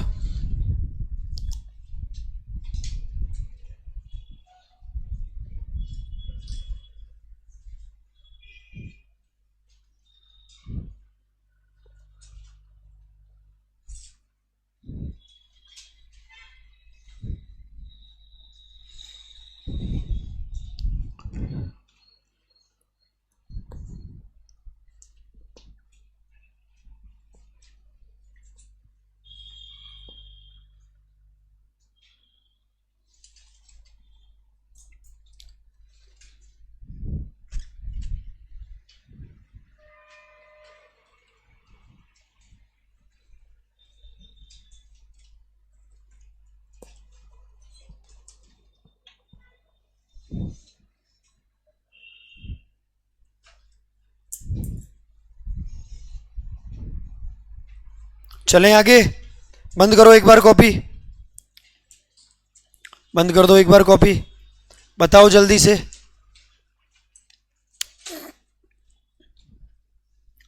बताओ जल्दी से।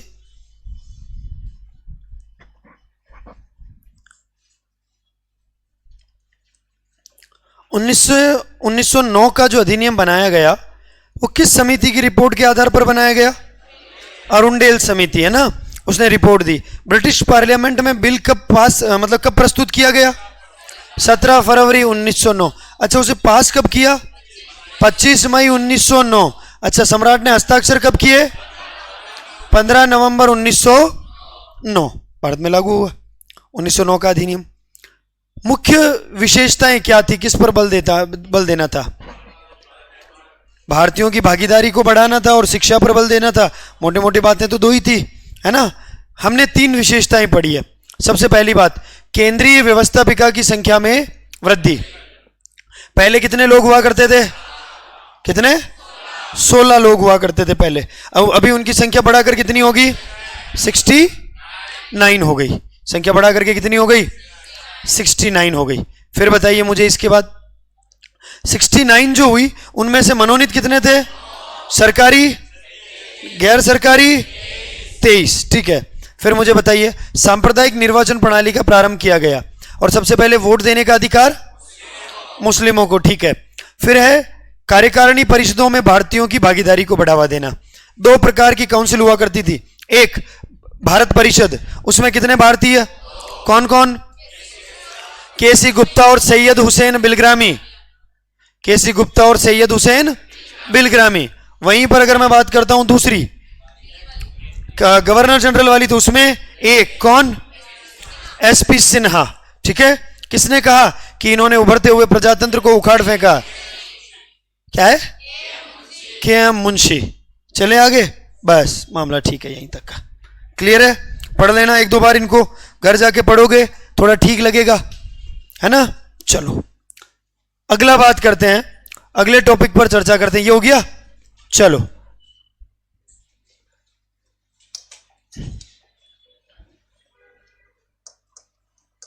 अगला देखिए।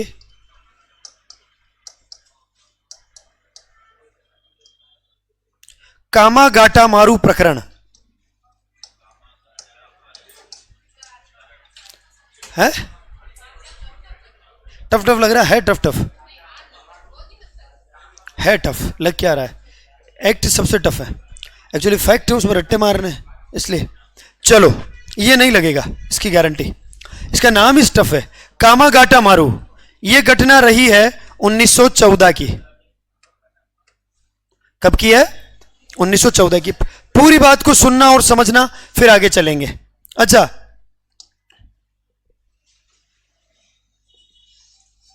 गंदी हो गई ना, है? गिर गई ना, इसलिए इसके धूड़ा लग गया है। चलो, गांव में तो लौट जाते हैं बालक मिट्टी में। हाँ, इधर आप बोतल को पूछ रहे हो। चलो, बोतलें भी कोई पूछने की होती है क्या? चलिए चले आगे। चलिए, कामागाटा मारू। अच्छा, ये नाम क्या लग रहा है? कोई बीच में नहीं बोलेगा। जिज्ञासा जी, क्या है ये नाम? पढ़ने से क्या लग रहा है? कामागाटा मारू है? खाली हानि गाटा, इसमें तेरा गाटा। वही है, हाँ ये वही ना बात। सही बात है। चलो अच्छा, योकोहामा, योकोहामा, श्री तोमाओ, तोशिको, ये कैसे? जापानी है। चीनी कहां से आए? च्वांग चुंग, हाँ, युआन चांग, इत्सिंग, हुएनसांग, फाइयान, ये चीनी है। ऐसे शब्दों में शक्कर नहीं लग रही? चीनी चाशनी वैसी। उधर वो जापानी है, अजीब से है कि नहीं? ये एक्चुअली एक जापानी शब्द है। कैसा शब्द है? जापानी शब्द है। एक्चुअली ये जापानी जहाज है।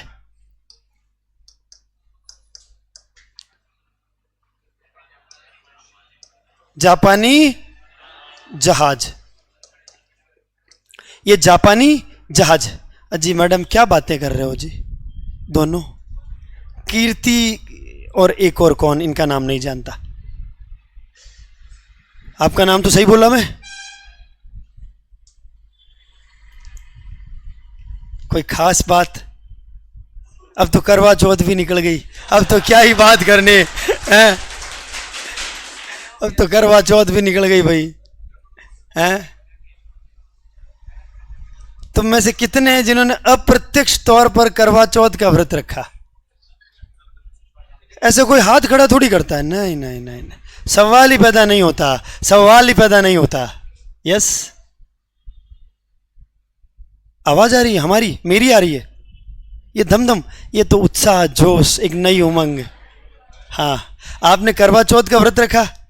हाँ, नहीं अरे यार किसके लिए, तो मैं तो क्यों बताऊं इनको, है ना। चलो अब सुनो, इधर सुनो, अब तो करवा चौथ भी तो निकल गई रहा, अब तो पढ़ाई में ध्यान लगा लो थोड़ा, हैं?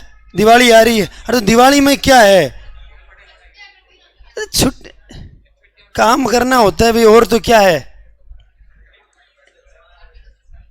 मैं अभी फर्स्ट ग्रेड में, एक दिन मैं अभी परसों की, अभी 2-4 दिन ही हुए ना दिवाली, ये निकले करवा चौथ, उसके अगले दिन मैं फर्स्ट ग्रेड में पढ़ा रहा था। उसमें क्या है कि महिलाएं ज़्यादा है, वहाँ पुरुष वर्ग अल्पसंख्यक है। हाँ हाँ, 30-40 में से 36 या 35 महिलाएं, उनको तो अल्प में भी अल्प का दर्जा देना चाहिए। तो ऐसे ही बात चल रही थी, तो उन्होंने कहा कि सर आपने भी तो करवा चौथ मनाई होगी। मैंने कहा नहीं जी मैडम, मैंने तो नहीं मनाई, अब मेरे नसीब में कहाँ है। मैंने कहा मैंने तो करवा चौथ आज तक फिल्मों में ही देखी है मनाते हुए, और फिल्मों में भी केवल इतना ही देखा है, बस वो छलनी में से ऐसे चेहरा दिखाते हैं, पानी पिलाते हैं, फिर लाइट बंद हो जाती है, फिर उसके बाद पता नहीं करवा चौथ। मैंने तो फिल्मों में इतना ही देखा है, इसके बाद वाली बात मुझे नहीं पता है करवा चौथ है कि नहीं। आपने भी अगर फिल्में देखी होगी तो यही देखा होगा, सही बात है ना। हाँ, इसलिए अब तो जागो, कम से कम बाहर आओ उनसे, अब तो पढ़ाई की बातें कर लें थोड़ी। हाँ, अब सुनो, एक कामागाटा मारू क्या है, एक जहाज है ना। चलिए अब सुनिए, चलिए आगे चले। तो ये एक जहाज है, अब सुनो, नाम से पता लग रहा है जापानी जहाज। सुनिए हुआ क्या, मसला क्या है, एक बार पहले उसको सुनिएगा और समझिएगा। कनाडा, कनाडा कहां पड़ता है? अफ्रीका के ऊपर, अमेरिका में ही से है, ऊपर नीचे दाएं बाएं क्या है? यूएसए है ना। सबसे ज्यादा भारतीय लोग अगर कहीं हैं तो कनाडा में है या नहीं? और उसमें भी जापानी खूब है, माफ करें पंजाबी खूब है, पंजाबी खूब है। एक्चुअली 1913 में अमेरिका में एक एक्ट बनाया गया। क्या बनाया गया? और इस बात पर प्रतिबंध लगा दिया गया पूरी तरह से कि कोई भी व्यक्ति अगर सीधा भारत से आता है तो उसको अमेरिका में प्रवेश नहीं दिया जाएगा। यानी भारतीय लोग खूब माइग्रेट होकर इंडिया से अमेरिका जा रहे थे, कनाडा।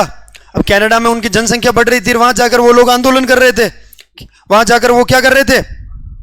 आंदोलन कर रहे थे। तो जब वो वहां जाकर आंदोलन कर रहे थे तो उनको लगा यार भारतीय लोगों को आने से रोकें, तो उन्होंने एक कानून बनाया और कहा कि भाई कोई भी भारतीय सीधा, अगर कोई व्यक्ति सीधा भारत से अमेरिका आ रहा है तो उसे अमेरिका में प्रवेश नहीं दिया जाएगा।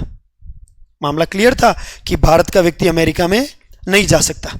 इसी बीच 1913 के लास्ट के महीने में, नवंबर दिसंबर में 35 भारतीय लोग कनाडा पहुंच गए।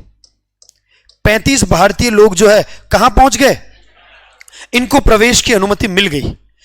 इस वजह से मिली क्योंकि ये सीधे भारत से नहीं आए, इन्होंने एक जगह स्टॉपेज लिया था। भारत से आए, लंदन कहीं रास्ते में रुके या ब्रिटेन वगैरह कहीं रुके और वहां से वापस जहाज लिया और अमेरिका आए। तो उन्होंने कह दिया कि हम भारत से थोड़ी आए, हम तो लंदन से आए। तो अमेरिका वालों ने कहा कि आ जाओ। तो लोगों को एक गली मिल गई, लोगों को एक रास्ता मिल गया कि भाई भारत से नहीं आना चाहिए आदमी, जापान से, चीन से, थाईलैंड से, इधर से तो जा सकता है। बस यही मामला था कि इनको जब पता चला कि 35 लोग कनाडा में प्रवेश कर गए, अब भारतीय लोगों को प्रवेश करने का एक रास्ता मिल गया, तो एक पंजाबी व्यक्ति था जिसका नाम है गुरुदत्त। क्या नाम है? गुरुदत्त। इसने सोचा क्यों ना यार, मौका बढ़िया है, पैसा कमाया जाए। अभी कोई भी व्यक्ति जाएगा कनाडा तो जहाज में जाएगा, उससे बढ़िया है कि मैं कोई जहाज वाज किराए पर ले लूं, खूब पैसा कमाऊं। तो इस गुरुदत्त ने यह जहाज किराए पर लिया, जापानी जहाज। कौन सा? कामागाटा मारू। किसने किराए पर लिया? गुरुदत्त ने किराए पर ले लिया जहाज और कहा हांगकांग, शंघाई, योकोहामा होता हुआ वैंकूवर जाएगा। हांगकांग कहां पड़ता है? चीन। हांगकांग चीन में है? गए हो कभी? बढ़िया जगह जाना। नहीं? वाह, तुम तो देख लेना, हांगकांग देख लेना तुम। किंग कॉन्ग का तो नाम सुना है? ये उसका छोटा भाई है, ठीक है, याद रखना। तो गुरुदत्त ने क्या किया, एक जहाज किराए पर लिया और लोगों से बात कर ली कि भाई कितने लोग आएंगे? जो 376 लोग आएंगे। मामला भी तय कर लिया, कितने लोग आएंगे? 376 लोग आएंगे। कहा ठीक है भाई, 376 में 351 लोग जो हैं, वो 351 लोग क्या थे? सिख। 21 लोग क्या थे? तो पंजाबी मुस्लिम, पंजाबी मुस्लिम। और 4 लोग कौन थे इसका आज तक पता नहीं चला। तुमको पता चले तो मुझे ही बता देना, ये लापता है। 4 लोग। टोटल कितने हो गए? गिनती में 376 आ गए बराबर अपने, 376। ये 376 लोग जो है इस जहाज पर जाने थे। गुरुदत्त ने सोचा बढ़िया मोटा ताजा रकम पैसा कमाया जाएगा। गुरुदत्त ने जहाज लिया किराए पर, बिठाया, 376 लोगों को रवाना हुआ। कहां से? हांगकांग, शंघाई, योकोहामा, योकोहामा और वैंकूवर। वैंकूवर कनाडा में जगह पड़ती है। कहां पर पड़ती है? कनाडा में जगह पड़ती है वैंकूवर। पोर्ट हुआ करता था जहां पर जहाज रुका करते थे, वैंकूवर, वहां जाना था। अब भारत से जा रहे हैं क्या ये लोग? ये तो हैं हांगकांग से जा रहे हैं ना, तो इसका मतलब तो जा सकते हैं हमें कनाडा। ये लोग रवाना हुए। हांगकांग, शंघाई, योकोहामा और वैंकूवर। वैंकूवर तट पर पहुंचे जुलाई 1914 में। कब पहुंचे? जुलाई 1914 में वैंकूवर पहुंचे तो वहां पर लोगों ने मना कर दिया। अमेरिका के पोर्ट पर, वैंकूवर के पोर्ट पर इनको उतर नहीं नहीं दिया। रवाना, जिस गति से आए उससे दुगनी गति से निकलो, तुमको यहां किसी को आने की अनुमति नहीं है। गुरुदत्त ने कहा अरे हम हांगकांग से आए हैं, तो दिख रही तुम्हारी शक्लें, हांगकांग के तो नहीं लग रहे हो तुम। जहाज जितनी गति से आए दोबारा ले वापस। अब वापस ले तो जाए कैसे? पहुंचे नहीं, जहाज में फ्यूल भी तो भराना होता है। अब जाए तो पहुंचे नहीं। फिर भी कुछ दिन के लिए जहाज वहीं खड़ा रखा। अमेरिका में एक पार्टी थी जो ऑलरेडी 1 साल पहले वहां बन चुकी थी और हमारे लिए काम कर रही थी, गदर पार्टी। आप लोगों ने अगर कभी पढ़ा हो और नाम सुना हो तो, गदर पार्टी 1913 अमेरिका में एक पार्टी ऑलरेडी बनी हुई थी जो काम कर रही थी। गदर पार्टी के लोगों को पता चला कि अपने लोग आए हैं और अपने भाई आए हैं दूर से, और जिनको यहां प्रवेश की अनुमति नहीं दी, तो यहां पर इन लोगों ने जुलाई 1914 में उस तट के आसपास जहां पर यह जहाज खड़ा था विद्रोह कर दिया, आंदोलन कर दिया। और वहां पर एक समिति बनाई गई जिसे कहा गया तटीय समिति, क्योंकि आंदोलन कहां हो रहा था? तट पर। तटीय समिति या शोर कमेटी कहा जाता है ना, उस किनारे पर। तो वहां पर एक तटीय समिति बनाई गई और उसने खूब विरोध किया। सोहनलाल पाठक, रहीम हुसैन, इन लोगों ने खूब जो वहां बढ़िया तरीके से विरोध किया। फिर भी अमेरिका के लोगों ने बात नहीं मानी, कहा कि निकलो जो बात करो। हमको भी लगा कि यार निकलने में सार है, कोई कूटा मारा होगा, अपने पास तो जहाज है, कूदेंगे भी तो कहां जाएंगे पानी में। तो जहाज निकाला। अब जहाज निकाला तो जाए किधर? तो कहा कि यार सबसे आसपास क्या जगह पड़ती है? पहले कलकत्ता रुकेंगे, चाइना तो पहुंच नहीं पाएंगे क्योंकि और लंबा घूम के जाना पड़ेगा, कंबोडिया, जावा, मलाया, सुमात्रा, इधर होके घूमना पड़ेगा। इससे बढ़िया है कि हम क्या करेंगे, हम कलकत्ता रुक जाएंगे। तो रवाना हुए, वहां से कलकत्ता पहुंचे। कलकत्ता में एक बंदरगाह पड़ता था, तो वैंकूवर से ये वापस रिटर्न आए। कलकत्ता में एक बंदरगाह पड़ता था, कौन सा? बजबज बंदरगाह। कहां पर है ये? कलकत्ता में बजबज बंदरगाह, जहां पर आकर ये लोग रुके। रुके तो आगे से अंग्रेज पहले से तैयार। अंग्रेज तैयार, कहां गए भाई? पूछा कहां जा रहे थे और कहां से आ रहे हो, डॉक्यूमेंट दिखाओ, तो डॉक्यूमेंट है नहीं। बाद में पता चला कि तो अमेरिका गए यहां से छोड़ के, पर अमेरिका वालों ने प्रवेश नहीं दिया इसलिए वापस आए। तो कहा कि झूठ मारो सबके, जितने भी भारतीय सबके झूठ मारो। तो उसमें कोई 5-15 लोग थे जो आगे आए लड़ने के लिए, तो 18 लोग इस मुठभेड़ में मारे गए। कितने लोग मारे गए? 18 लोग जो है वो क्या हो गया, इस मुठभेड़ में मारे गए। कितने लोग मारे गए? 18 लोग इस मुठभेड़ में मारे गए। यह है कामागाटा मारू प्रकरण। अब मैं तो आज तक ये नहीं समझा, इतने साल हो गए मुझे भी ये पढ़ाते हुए, कि इन 18 लोगों के मरने से लोगों में राष्ट्रीय भावना कैसे जाग गई, और इसको राष्ट्रीय आंदोलन में पढ़ाया क्यों जाता है कि नहीं? इससे तुम्हारे मन में देश प्रेम जाग रहा है? नहीं तो जाग रहा हो तो मुझे ही बताओ, फिर मैं भी अगले बैच में किसी के जगाऊंगा। है क्या कह रहे? जहाज किराए पर लेने का मन हो रहा है, वो नौकरी लगकर तो नहीं ले सकते, इसलिए नौकरी छोड़ो और जाओ, दरवाजा खोलो कोई इनके लिए, जाओ। नौकरी से जहाज नहीं खरीद सकते। क्या मिलेगा नौकरी में? कितना कमा लोगे? 2 लाख महीना, कितना कमा लोगे नौकरी में? हैं? अरे क्या मिलता है रे? नौकरी केवल 2 चीजें देती है जिंदगी में, एक तो संतुष्टि और एक छोकरी। एक तो नौकरी बढ़िया लड़की से शादी करवा देती है, और एक नौकरी जीवन में संतुष्टि देती है, बस। बाकी अगर आप चाहते हो कि आप जीवन में मजे ले सकते हो, जीवन में एंजॉय कर सकते हो नौकरी से, तो नहीं कर सकते।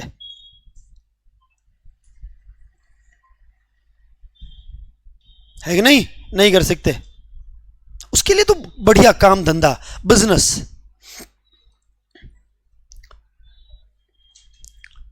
एक गवर्नमेंट ऑफिसर जिसकी भले ही 50-60 हजार तनख्वाह है, फिर भी 20 लाख की गाड़ी लेने से पहले सोचता है या नहीं?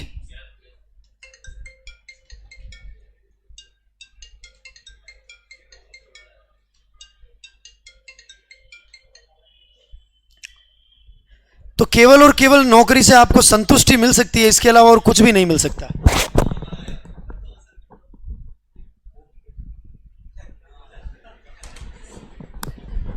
चलिए,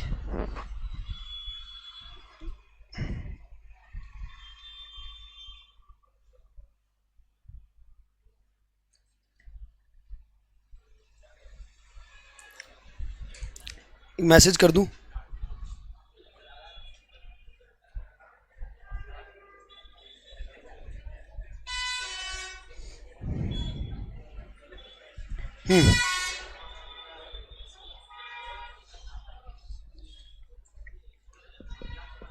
मैंने आपको बताया था मेरे एक बहुत बढ़िया मित्र हैं 2, एक तो लड़की है जो तो ऐसा ही है, और एक मित्र है जो एसडीएम है। ये उन्हीं का फोन था, एसडीएम लिखा हुआ है। मैंने बताया था हम 4 का ग्रुप था, हम 4 लोगों का ग्रुप था जब मैं दिल्ली था। ये तो बताया ना मैं दिल्ली से पढ़ा हूँ। चलो, हाँ हाँ चलो ठीक है, सुनो। अजी क्या करेंगे, व्हाट्स अबाउट इन नेम, दिखने में अच्छा होना, नाम का क्या करना है? नाम का क्या करना है? नाम का क्या ही करेंगे जान के नाम। तो सुनो, सुनिए सुनिए, हमारा 4 लोगों का ग्रुप था। एक मैंने लड़की थी, चौधरी है, जो सब इंस्पेक्टर है। एक हैं वो एसडीएम है। एक आईएएस हैं जिन्होंने उसी टाइम क्लियर किया था जब हम प्रिपेयर कर ही रहे थे, उन्होंने पहले अटेम्प्ट में कर लिया था। अरे एक बच्चा मैं।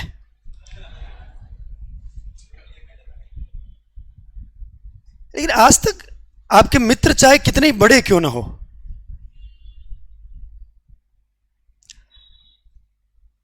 आप उनको कोई काम के लिए फोन नहीं कर सकते कभी, कोई भी बड़ा आदमी क्यों ना हो, क्योंकि इतना बड़ा अपने कभी काम नहीं पड़ता है कि नहीं। कोई मर्डर वर्डर कर दें तो अलग बात है, पर उस तरीके के भी अपन नहीं है, इसलिए बड़े लोगों से अपने कोई मतलब नहीं रहता जी। लोग अपने बराबर के हो तो इस काम आते हैं, है या नहीं? अब आप क्या बोलो इनको, मुझे बताओ, रिचार्ज खत्म हो गया मेरे, है? क्या बोलो आप, है या नहीं? तो बराबर के लोग होना बहुत जरूरी है ऐसा। पर हाँ, जीवन में कुछ दोस्त बहुत बढ़िया होने चाहिए। मैं हमेशा कहता हूं ना आपको, बहुत बढ़िया होने चाहिए, बहुत बढ़िया नहीं, बहुत ही बढ़िया, हर समय। जो ये नहीं पूछे कि आप सही हैं या गलत है, लेकिन आपके साथ खड़े रहें। ऐसे दोस्त जीवन में 2 होने चाहिए आपके, हर एक व्यक्ति के पास, ठीक है? इसलिए मस्ती करें। और मैं तो हर बार कहता हूं, सप्ताह में 1 दिन एंजॉय, बहुत बढ़िया तरीके से मस्ती, लेकिन 6 दिन बहुत सीरियस तरीके से पढ़ाई। बाकी आज के 5 साल बाद भी तैयारी करेंगे, नतीजा तो कुछ ही नहीं रहेगा, नील बटा नील, है या नहीं? सही बात है ना? और कौन सा 40 साल की उम्र तक परीक्षा देने की उम्र है जो आप 40 साल तक उम्र परीक्षा ही देते रहोगे? अगर 40 साल की उम्र तक परीक्षा ही दोगे तो फिर बाकी के काम कब करोगे? है कि नहीं? दूसरे काम धंधे भी तो करने पड़ेंगे, वो कब करोगे आप? वो भी तो करने पड़ेंगे। सही बात है, तो ध्यान रखो। इसीलिए कहता हूं 6 दिन मजे लो, जिन पढ़ो, पढ़ाई के मजे लो 6 दिन, और 1 दिन खुद के लिए जियो, आराम से मत पढ़ो। संडे के दिन घूमो, खाओ, पियो। जिनको 6 दिन समय नहीं दे सकते, 1 दिन उनको दो, उनके साथ घूमो, आराम से समय बिताओ, फिर अगले से 6 दिन तक लगातार पढ़ना, तो जीवन बढ़िया चलेगा। बाकी अगर आप पढ़ाई पर फोकस नहीं कर पाएंगे तो मामला मुश्किल है। देखो, ये बहुत ही क्लियर सी बात है, बातें कड़वी है लेकिन सत्य है। सही बात है ना? बातें कड़वी जरूर है लेकिन सत्य है। और जीवन में स्थायित्व चाहते हैं हर तरीके से, तो नौकरी बहुत जरूरी है, बहुत जरूरी है नौकरी। पैसा उतना नहीं है नौकरी में, लेकिन फिर भी स्थायित्व आपको बहुत बढ़िया मिलेगा, संबल मिलेगा। क्या पता आपको देखकर आपके आने वाली पीढ़ियों में कोई और नौकरी लगे। कितने लोगों के फैमिली में फादर, ग्रैंडफादर या कोई और नौकरी में है? हाँ है, नौकरी में इतने, हाथ नीचे करो। कितने लोगों की फैमिली में कोई नौकरी में नहीं है, बस आप ही तैयारी कर रहे हैं उनके फैमिली में? हाथ खड़ा करो, शर्माओ नहीं। क्या पता, हाथ नीचे करो, क्या पता आप ही वो आदर्श हैं और आपकी नौकरी को देखकर आगे आने वाली पीढ़ी के लोग नौकरी को लेकर तैयारी करें, है या नहीं? उसके लिए आपको तो नौकरी लगना पड़ेगा ना पहले। लेकिन अगर आप भी नौकरी नहीं लगेंगे तो आने वाली पीढ़ियों के लिए आप क्या एग्जाम्पल सेट करेंगे? चलो, पुराने लोगों की तो मैं बात नहीं करता, क्या परिस्थिति रही होगी, क्या सिचुएशन रही होगी, क्या सिनेरियो रहा होगा, पैसा था या नहीं था, उस समय की व्यवस्थाएं उतनी माकूल थी या नहीं थी। आपको तो सब कुछ दिया जा रहा है जी, आपको तो सब कुछ दिया जा रहा है। फिर भी अगर आप समय का सदुपयोग नहीं कर सकते और टाइम को बहुत बढ़िया तरीके से यूटिलाइज नहीं कर सकते, फिर बेकार है ये सब करना, बेईमानी है इतना पढ़ना और ये सब कुछ करना। इसीलिए मौका मिला है तो उसका यूटिलाइज किया जाए। और मैं हर बार कहता हूं, मन नहीं हो पढ़ने में, मन नहीं लग रहा हो, नहीं पढ़ना हो, घर वाले जबरदस्ती भेज रहे हो तो नहीं पढ़ना। इससे बढ़िया उनको बोलना कि मेरे से नहीं होगी पढ़ाई, मैं नहीं कर पाऊंगा, मुझे कोई काम धंधा करना तो बिजनेस करना। कम से कम ये 5 साल तो तुम पढ़ाई के पीछे लगकर नहीं बिगाड़ोगे, लेकिन उसके लिए पहले खुद का स्टैंड तो क्लियर रखो कि मुझे क्या करना है। बाकी आप सब लोग अगर तैयारी कर रहे हैं तो मुझे जहां तक लगता है, अपनी अपनी स्कूल कॉलेज में बढ़िया नंबर से पास हुए, इसीलिए आज यहाँ बैठे हैं। ढीठ ढबोड़ आदमी होता तो नहीं बैठता, वो तो कहीं चला ही गया होता, अभी इधर उधर ऐशो आराम की जिंदगी जी रहा होता, है या नहीं? मतलब जो ढपोड़ आदमी है या जो बैड कैरेक्टर के लोग हैं वो तैयारी नहीं करते, एक्चुअली उनको ये माहौल सूट नहीं करता है, इसलिए वो तैयारी नहीं करते। इसका मतलब हमारा कैरेक्टर भी बढ़िया है, हम उस सिनेरियो में भी नहीं हैं, पढ़ने वाले भी हैं। हाँ, पढ़ने में वो एक हायर की हो सकती, कोई बहुत बढ़िया हो, कोई औसत हो, कोई कमजोर हो, वो हो सकता है, लेकिन फिर भी पढ़ने वाले हैं। इसीलिए हमारे लिए नौकरी लगना बहुत आसान है। मैंने एक उदाहरण दिया था उस नशेड़ी का, हाँ, एक ड्रग एडिक्ट था, हाँ, उससे तो बढ़िया स्थिति में है जी आप, है कि नहीं? तो फिर बढ़िया मेहनत करें जी, मजा आएगा नौकरी लगोगे तो, सही बात है ना। चलो, तो ए है कामा गाटा मारू। चलें आगे। अब एक बार लिखवा दूं मैं कामा गाटा मारू, फिर आगे चलते हैं। अरे क्या हो गया, मन नहीं लग रहा अब? है, घर जाना जाओ, या कनाडा जा रहे हो? घर जा रहे हो।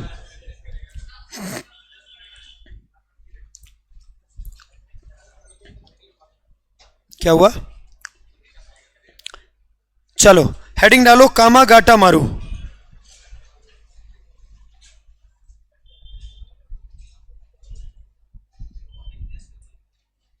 बिजनेस करने गया,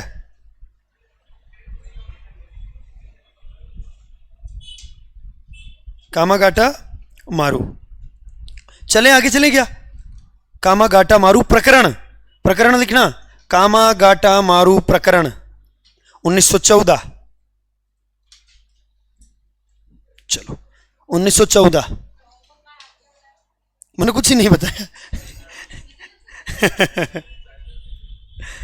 कल मैप देखना पूरा, घर जाना, आज घर जाना एक पूरा मैप देखना, ठीक है? चलो फिर कल मुझसे आके बात करना। सभी लोगों के घर पे जो बढ़िया तैयारी कर रहे हैं, एक वर्ल्ड का मैप होना चाहिए बढ़िया सा। आपको बड़ी बड़ी जगह के बारे में भी नहीं पता होगा तो फिर कैसे का आप तैयारी करोगे? फिर वर्ल्ड हिस्ट्री वगैरह आप कैसे पढ़ोगे? माफ करें, वर्ल्ड हिस्ट्री या वर्ल्ड ज्योग्राफी कैसे पढ़ोगे? आप ये इनको देखते रहो तो आपको पता चले, बाद में पता ही नहीं चलेगा। फिर वो लिखवा दिया जाता है, सर लिखवा देते हैं, आप उतार लेते हो और धूल में लट अपना चल जाता है, जिंदाबाद। चलो, है या नहीं? बहुत जरूरी है जी ये। चलो लिखिए, कामा गाटा मारू को अंडरलाइन करिए, नीचे एरो बनाइए और लिखिए एक जहाज, एक जापानी जहाज, एक जापानी जहाज।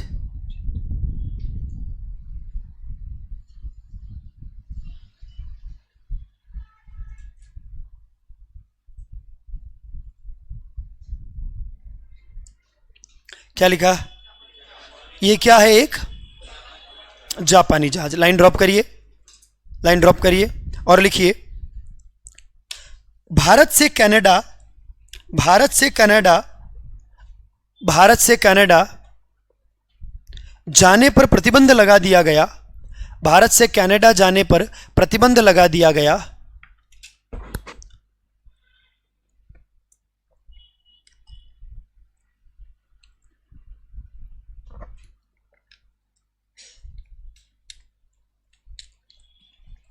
किंतु किंतु कुछ भारतीय, किंतु कुछ भारतीय जो सीधे भारत से, किंतु कुछ भारतीय जो सीधे भारत से, कुछ भारतीय जो सीधे भारत से नहीं आए,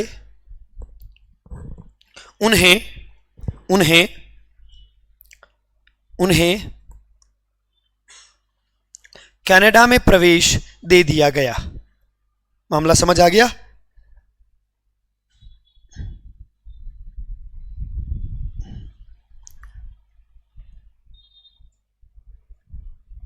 उन्हें सीधे कनाडा में प्रवेश दे दिया गया। मामला ठीक है? लाइन ड्रॉप करो, फिर लिखो। 35-35 नहीं लिखना, कोई नहीं पूछ रहा कितने भारतीय आए, तो फैक्ट ऐसे याद आ जाते जो मैं बता देता हूं आपको, है ना? आपके नहीं पूछेगा इतना, वो एक अलग बात है कि अगर जैसे फर्स्ट ग्रेड हो और हिस्ट्री विषय हो और वो पूछे तो मामला कुछ और हो सकता है। बाकी अपने नहीं पूछता है जी, अपने प्रश्न बहुत इजी और बहुत बढ़िया आते हैं, आ जाएंगे आपको, कर लोगे। चलो लिख लिया, फिर लाइन ड्रॉप करो और लिखो, 1914 में गुरुदत्त ने, गुरुदत्ती है, 1914 में गुरुदत्त ने एक जहाज किराए पर लिया, एक जहाज किराए पर लिया। जहाज का नाम तो मैं दोबारा नहीं लिखवाऊं ना, जहाज किराए पर लिया,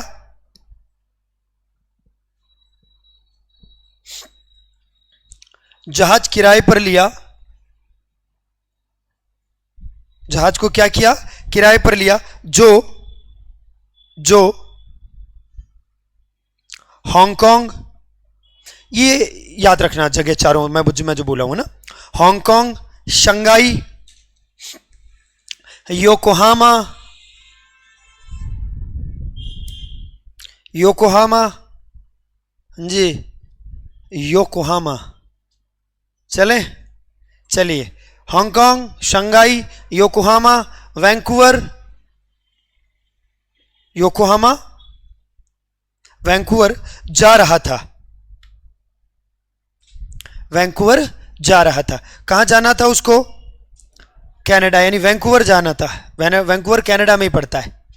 ठीक है, फिर लिखो कुल यात्री।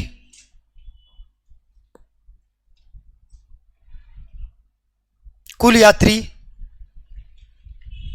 कितने हैं? कुल यात्री कितने हैं?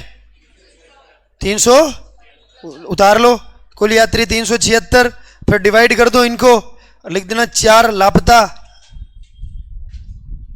4 का नहीं पता है ना, क्या पता कौन ही है 4। अपने दोस्तों के नाम लिख देना रे।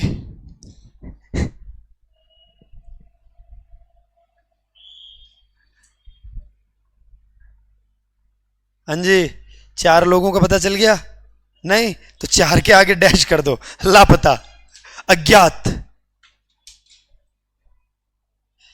चलें आगे चलें। अज्ञात, 4 लोग अज्ञात हैं। लिखिए,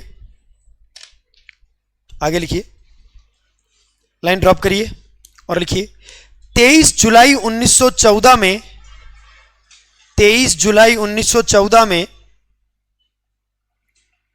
23 जुलाई 1914 में, 14 को, मैं लिख दिया हो तो ठीक है। मैं यह जहाज वैंकूवर पहुंचता है, वैंकूवर पहुंचता है,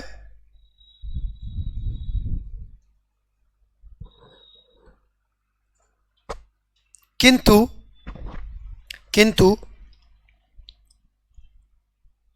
इसके प्रवेश पर रोक लगा दी जाती है। किंतु इसके प्रवेश पर रोक लगा दी जाती है। किसके प्रवेश पर? इसके प्रवेश पर रोक लगा दी जाती है। अतः इसके विरोध में एक समिति का गठन किया जाता है। अतः इसके विरोध में एक समिति का गठन किया जाता है। ठीक है, किसका गठन किया जाता है? क्या ना, समिति को क्या कहते हैं? तटीय समिति। लिखो, तटीय समिति। तट है ना, शोर।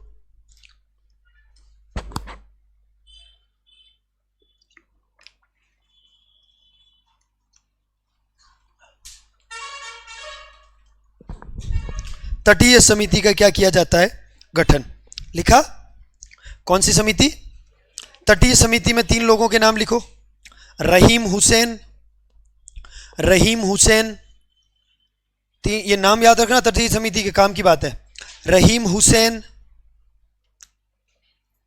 सोहनलाल पाठक, रहीम हुसैन, सोहनलाल पाठक, बलवंत सिंह हैं। रहीम हुसैन, सोहनलाल पाठक और बलवंत सिंह हैं। बलवंत सिंह हैं। ठीक है, याद रख लेना, बलवंत सिंह। नोट डालना एक लाइन और फिर लिखना। एक नोट डालो और लिखो यहीं पर, इंपॉर्टेंट बात है।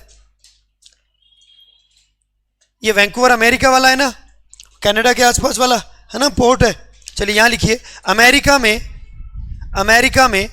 यहां लिखिए अमेरिका में, अमेरिका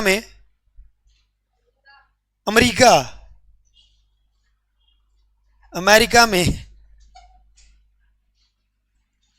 बरकतुल्ला खां, अमेरिका में बरकतुल्ला खां, रामचंद्र, बरकतुल्ला खां, रामचंद्र, अमेरिका में बरकतुल्ला खां, रामचंद्र, भगवान सिंह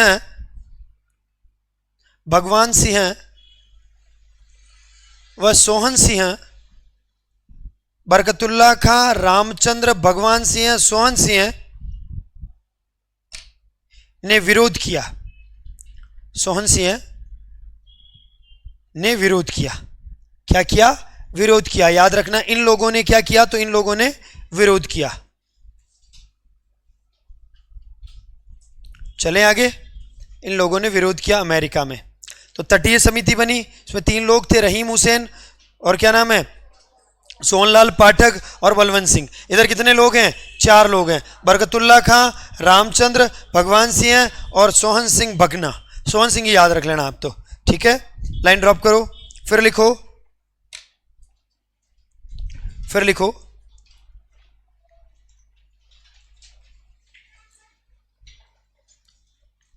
सितंबर, लाइन ड्रॉप करो, सितंबर ऑब्लिक दिसंबर, सितंबर ऑब्लिक ऑब्लिक आरडी पाई, हाँ। एनसीईआरटी में सितंबर दे रखा है, माध्यमिक शिक्षा बोर्ड में दिसंबर दे रखा है, तो याद रखना सितंबर ऑब्लिक दिसंबर 1914 को, 1914 को यह जहाज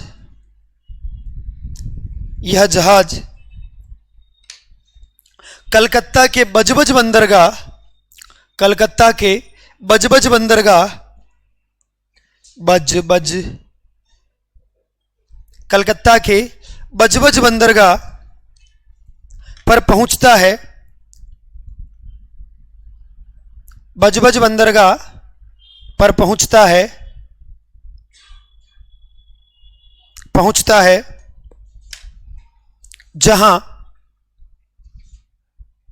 जहां मुठभेड़ में, जहां मुठभेड़ में, आपसी संघर्ष में, जहां मुठभेड़ में कितने लोग मरते हैं? 18। जहां मुठभेड़ में 18 लोग मारे जाते हैं, 18 लोग क्या हो जाते हैं?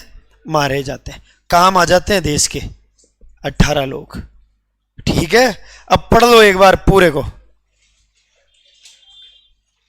हो गया बजबज बंदरगाह, टाइम भी हो गया अपना, पढ़ लो इसको।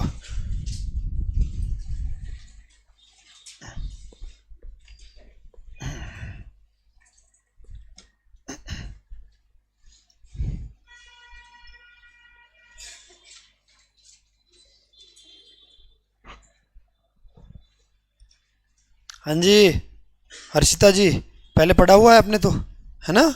आपने नहीं पढ़ा है क्या?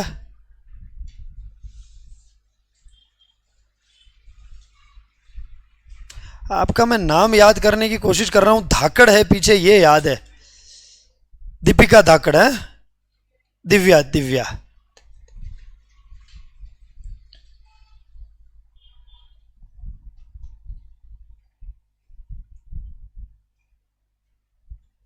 वैभव, कैसे हो?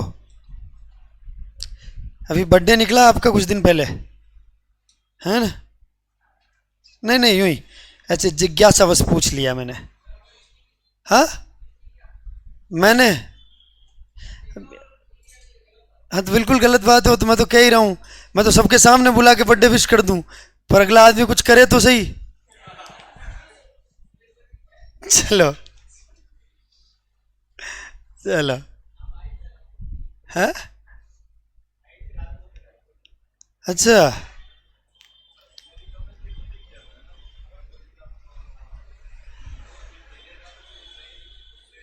ये तो उस तट पर, वैंकूवर, अमेरिका तो बहुत बड़ा है ना, ये तो उस तट पर जिन्होंने समिति बनाई और वहां विद्रोह किया, उसी जगह जहां ये हो रहा था।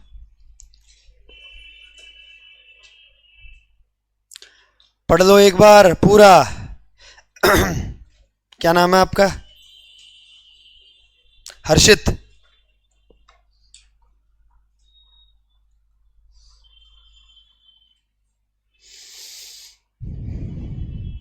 हाँ जी, आप किसकी तैयारी कर रहे हो? एसआई की? हाँ, बहुत बढ़िया।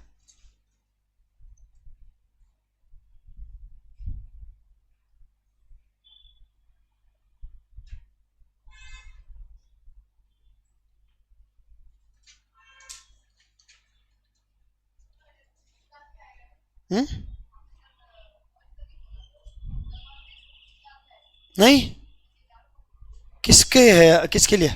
RSSI गुप्त तो है, तो सही सिलेबस में दे रखा है क्या? अरे आपका वो जो आया था इनका टेस्ट होगा, उसमें गुप्त है क्या? चोल, सातवान, गुप्त, देखो है शायद, है तो आएगा। हाँ हाँ, कोई बात नहीं, पढ़ो पढ़ो। कल का पेपर देना आप।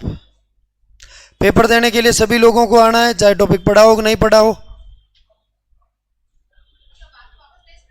हाँ बिल्कुल रहेगा जी। मेरे टेस्ट मैं खुद बनाता हूं,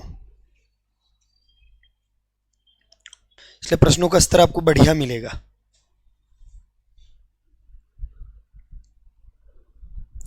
हालांकि टीचर सभी अपना पेपर खुद ही बनाते हैं। हाँ, प्रश्न 100 रहेंगे और 2 घंटे में आपको करने होंगे। 1 घंटे में हो जाते ना, बिल्कुल सही कह रहे हो आप। कल आप मुझे 2 घंटे से पहले करके बता देना। पहले दे रखेंगे मेरे, तो विश्वास रखें, आपको नाउम्मीदी नहीं होगी, नाउम्मीदी नहीं होगी आपको।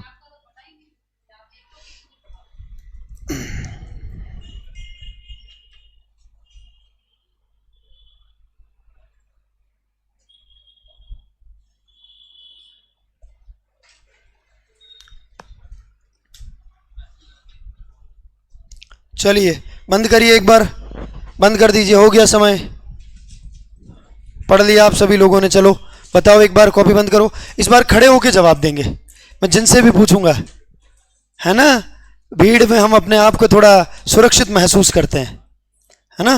चलो कॉपी बंद कर दीजिए प्लीज, एक बार मुझे बताइए, चलिए जल्दी से, है ना। अरे बंद कर दो ना आफ्ताब। वो गाना सुना, 14वीं का चांद हो या आफ्ताब हो? नहीं सुना? आफ्ताब का मतलब क्या होता है? सूर्य, सूरज होता है ना। चलो चलिए, हाँ चलिए बंद कर दीजिए ना प्लीज। हेलो,